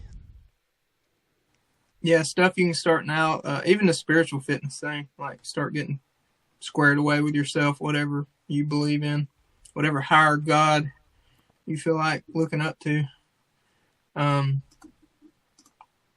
Oh, here's a good one. So talking about stuff you can do now, and you kind of touched on it, but kicking bad habits right now. If you're addicted to alcohol, drugs, porn, just shitty people, tobacco, whatever. As I drink Guys, my beer.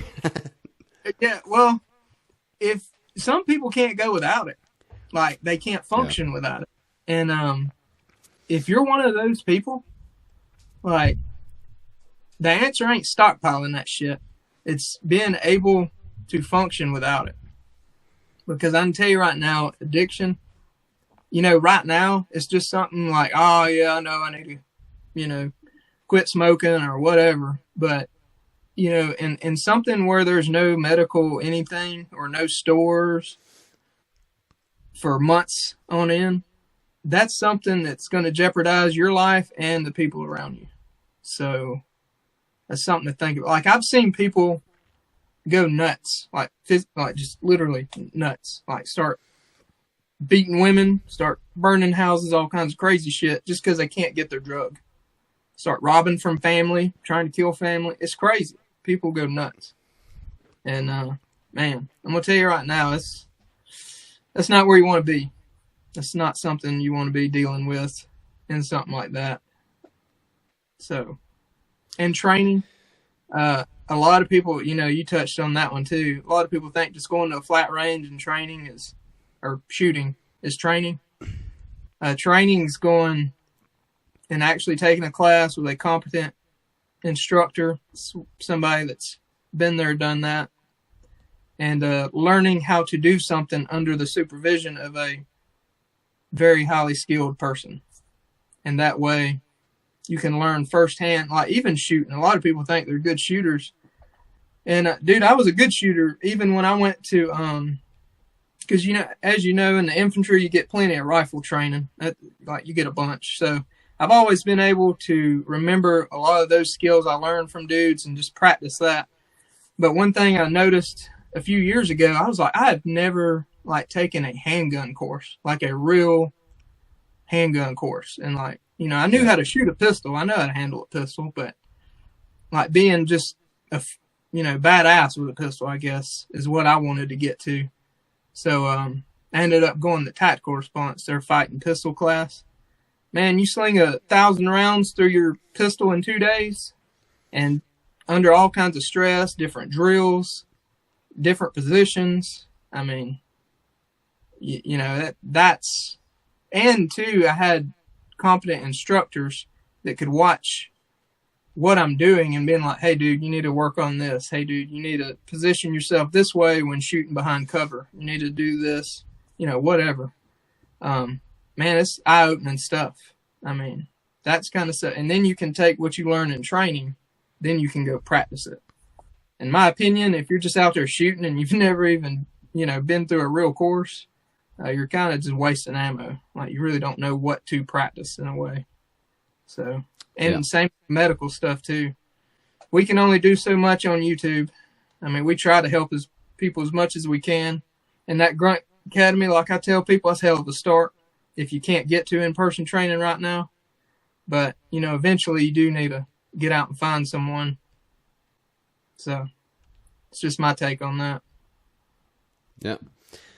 Agreed. Pretty much everything on here is theory, and it can help you. You can get some knowledge, you can get some, experience, practical information, but it doesn't mean shit if you can't actually go do it.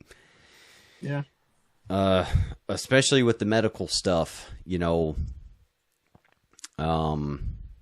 we have our 9-line medevac, and this is after guys have been treated and we're hanging out, kind of smoking, a little more relaxed, waiting on the bird or getting guys on a truck. But you still need that step-by-step checklist that you fill out before you call on the radio, because you're going to forget shit and screw things up. So now think about, your buddy of, I don't know, your entire life is bleeding out next to you. You need to train on that stuff before it's, real. Because it's going to be chaotic. You're going to be, hopefully, you're not a hot mess just in shock. But you're just kind of go with the experience. I think a big problem is guys want to just jump in and start doing stuff, and then you could tell, especially like, you know, in Ramadi, you could tell if, like, we had an awesome medic, and you could see the difference between our combat medic versus our just CLS guys and us. Because he would come in, and instead of just flipping out, just starting doing stuff, we would be like, dude, you're wasting time. What are you doing? And it's like he's thinking about shit, he's looking at it, and then he's going through the whole fucking procedure to identify, like, we just see blood and we want to treat the blood. Yeah. And then he realizes, like, no, he also got blown up and his back's fucking got a huge hole in it that you idiots missed. But he gets that because he's got the training to go through the full procedure, go down the guy's back and everything, and ignore. Because, you know, when people are bleeding out in front of you, like, it's going to fuck you up. Especially if it's your friend. So you just want to go straight to blood. Oh, blood, let me fix that. Meanwhile, maybe the guy can't breathe. So good job. You just put a tourniquet and all this shit on, but he hasn't been breathing for 5 minutes. You know, like, yeah. But anyway, the truly experienced, well-trained guys, they're the ones that catch that shit. So, yeah, it's the whole point in that. And God forbid you're having to treat your kid. You know, imagine how stressful that would be. If something happened to your kid. That's going to be a whole nother mental toll taken on you. Good point. So that's why you need to be, like, super squared away on these skills, because there's going to be no nervous like it would be if it was your kid and they're screaming and wanting daddy to save them or mama. That would be stressful. Good point. So, you know, guys, that's kind of similar to weapon stuff. Yeah. Only actually being in heavy combat did I realize that where your muscle memory training kicks in. And it's not 100% to where this clicks and you do it. Sometimes you fuck up. Like, I've plenty of people have been the guy that's still pulling the trigger with an empty magazine and nothing's happening. And then they finally realize, like, oh, I got an empty mag and the bolt's locked back. But this is where the training comes in. Like Jay said, you know, if you can hear me, you may be proficient. Yeah. All right. We'll let him come back. The storm take you out? Man, come on. Come on. Let me see. We see you. All right. And then come back. He's on that hillbilly redneck. Can you hear me? Internet. We hear you and see you.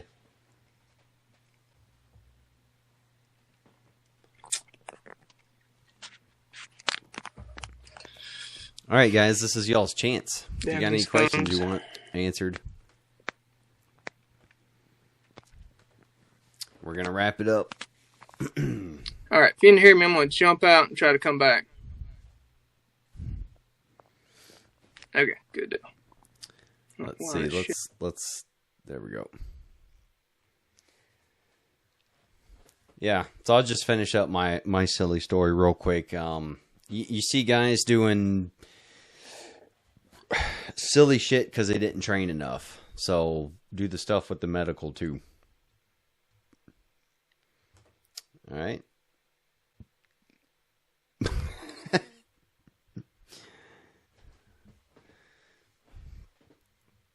Do I have a rainbow flag loaded? We can just have them come back to a rainbow flag background. Nope. I don't have it loaded. I got this one. What was that?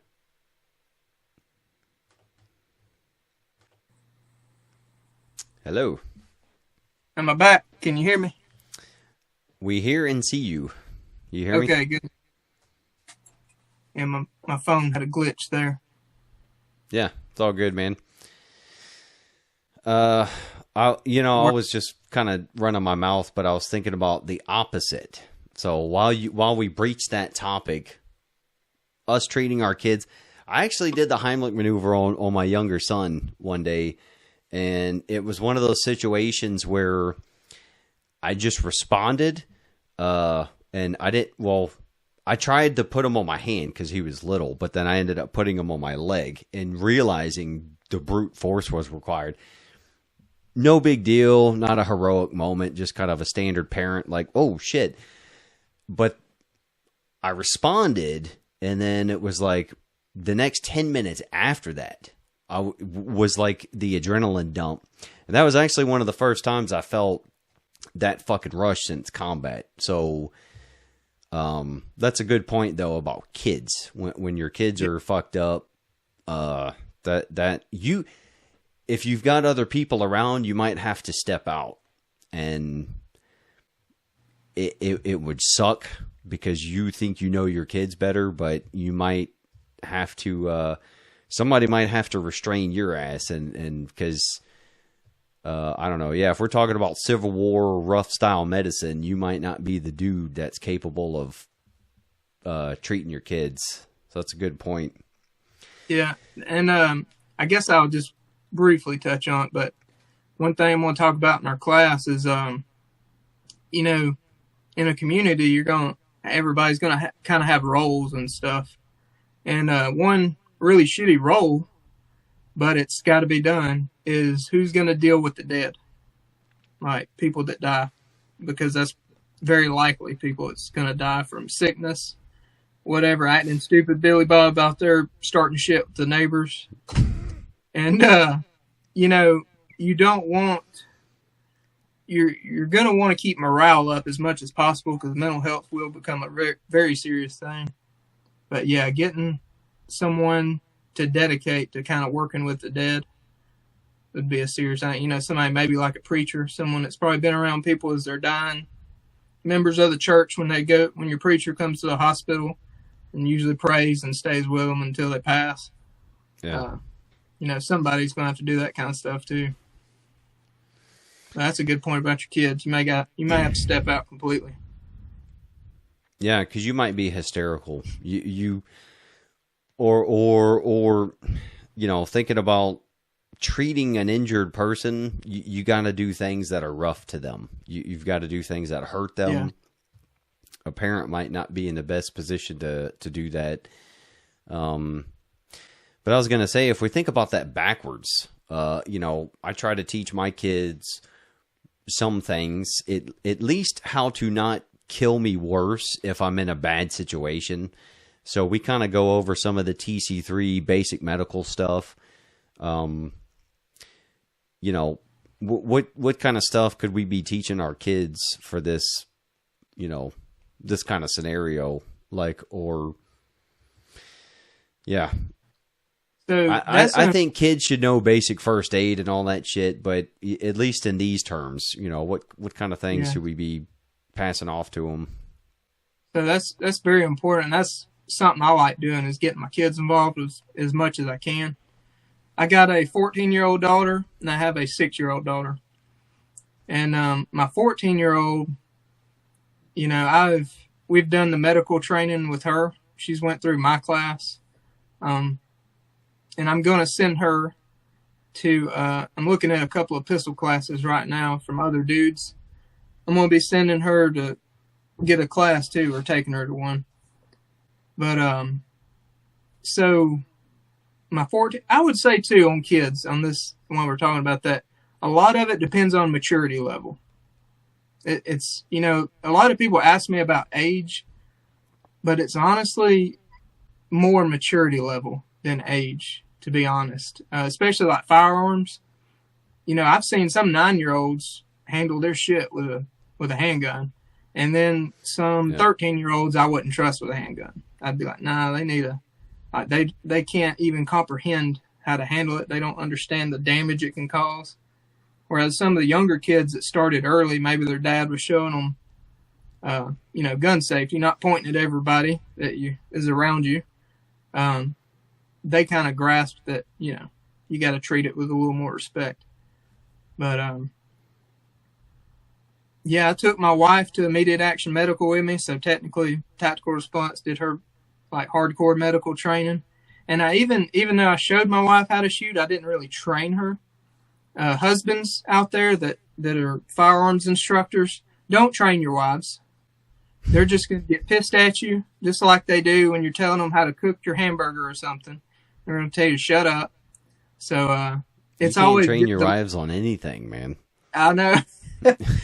They're going to get a lot more out of it by sending them to like a good class, for real. Yep. So that's something I did with my wife too. I sent her to what was that company? They did like a women only class. It was dadgummit.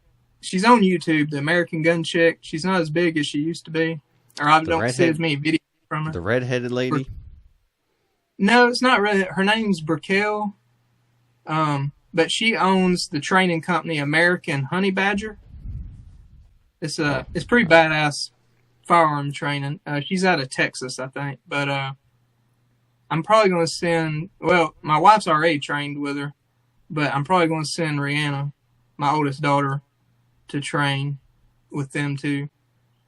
I may send my wife to do another course with them, but yeah.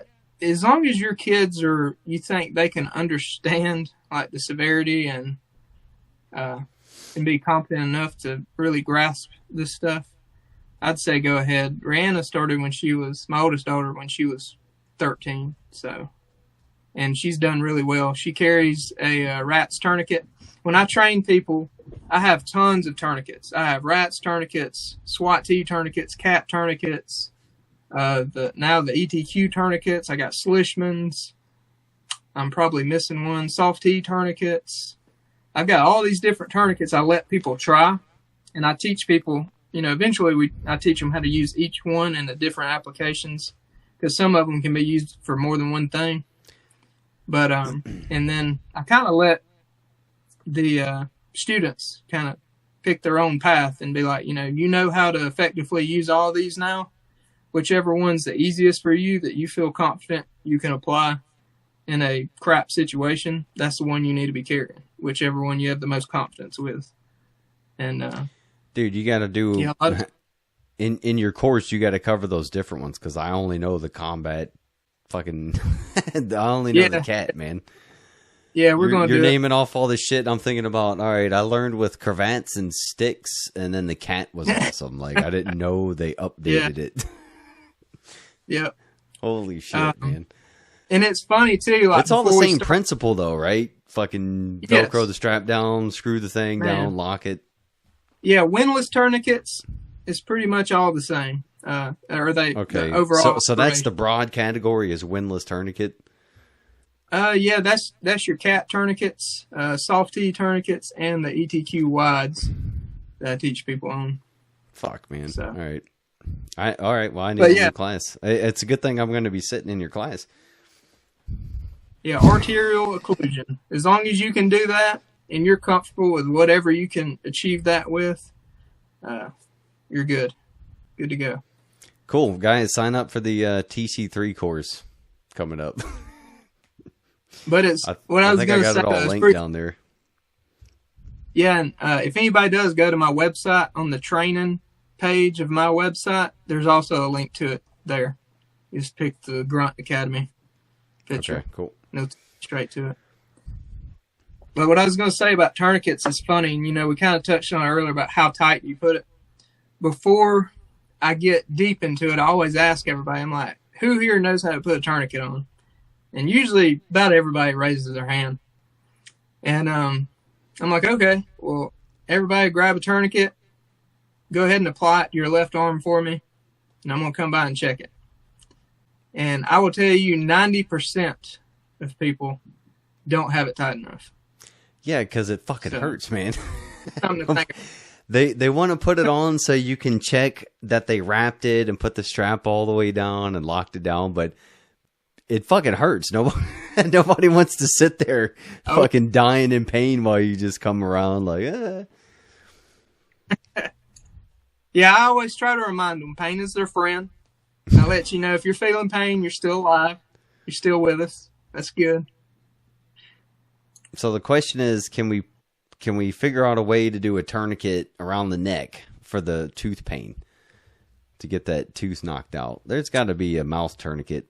I mean, I'm just kidding, yeah, I mean, guys. I'm not that if it's retarded. Billy Bob, if it's Billy Bob causing shit with the neighbors, they could do it for him.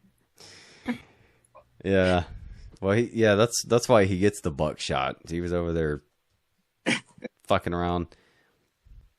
Well, speaking of Billy Bob and getting, pissing off other compounds, like, it's a good thing you mentioned addiction, yeah, while I'm drinking beer. But yeah, some people are totally addicted to shit. All right. So I could not drink and be fine. But, yeah, meth, some serious stuff, smoking and all that stuff.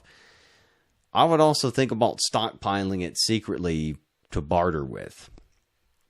Because, Billy Bob might have gone and pissed off a whole compound, but maybe some key leaders over there, I don't know, they love to smoke and they like menthol, and it's like, dude, I got a fucking carton here.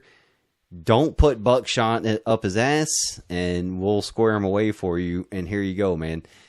And especially alcohol, whiskey, good shit like that. I guess medical stuff could be a bartering thing too. Yeah, it could be. I mean, the alcohol, though, that's probably one of the best. Think of how many alcoholic rednecks like to buy guns and ammo, but they like to drink beer every day. So if you got plenty of beer and just trade them, they're probably going to feed you ammo all the time. Just trade alcohol and ammo. Yeah, that might be one of the things we think about caching off-site somewhere else hidden and just have get like those big plastic containers like water tank or whatever buried in the ground, and that's just your beer storage, and that's where you go grab shit that that you need for bartering. Because if you keep it on site, somebody talks or whatever, you get raided, or everybody goes and drinks it. Yeah. If you hear a bonfire party going on down there close to your stash, it's been broken into. Yeah. You think you hear a firefight, but it's a bunch of drunk idiots down there just shooting into the air, wasting ammo and shit, bringing in extra attention.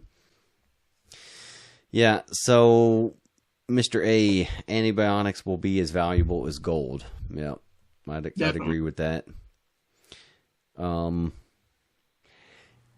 And it reminds me of that scene in Band of Brothers.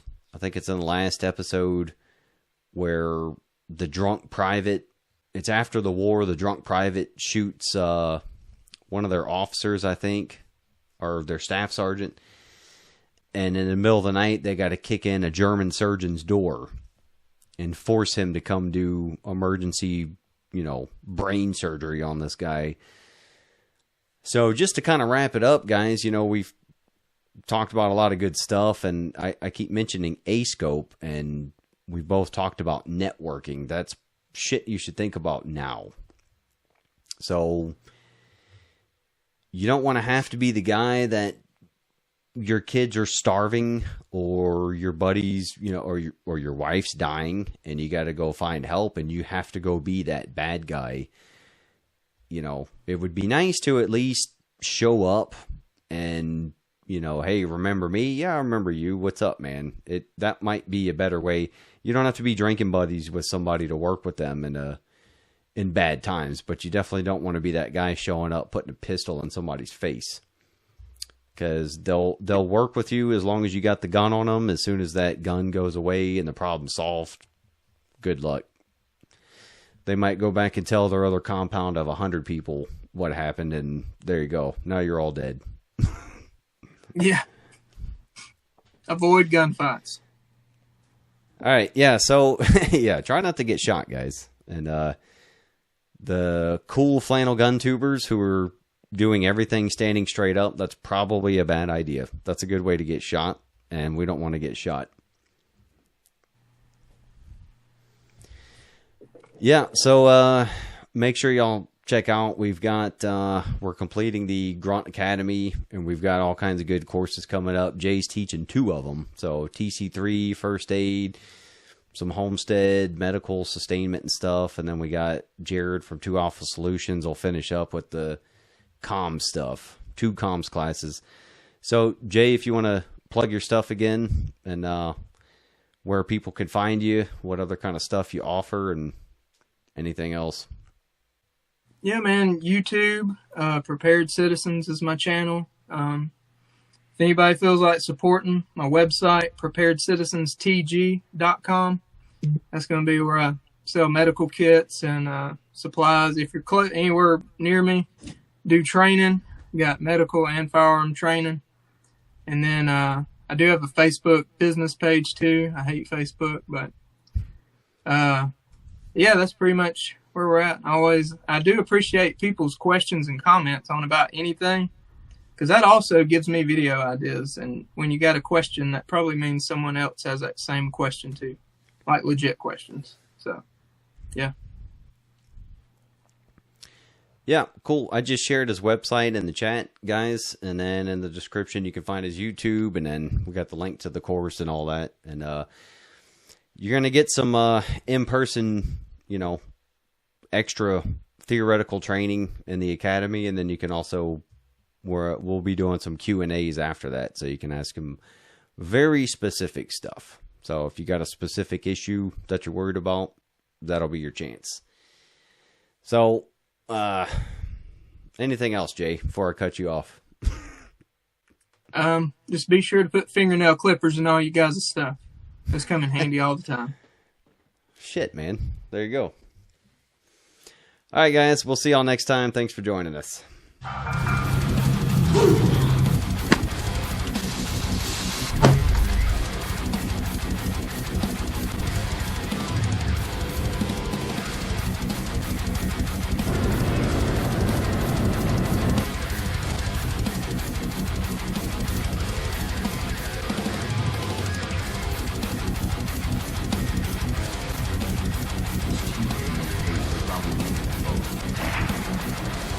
Hit.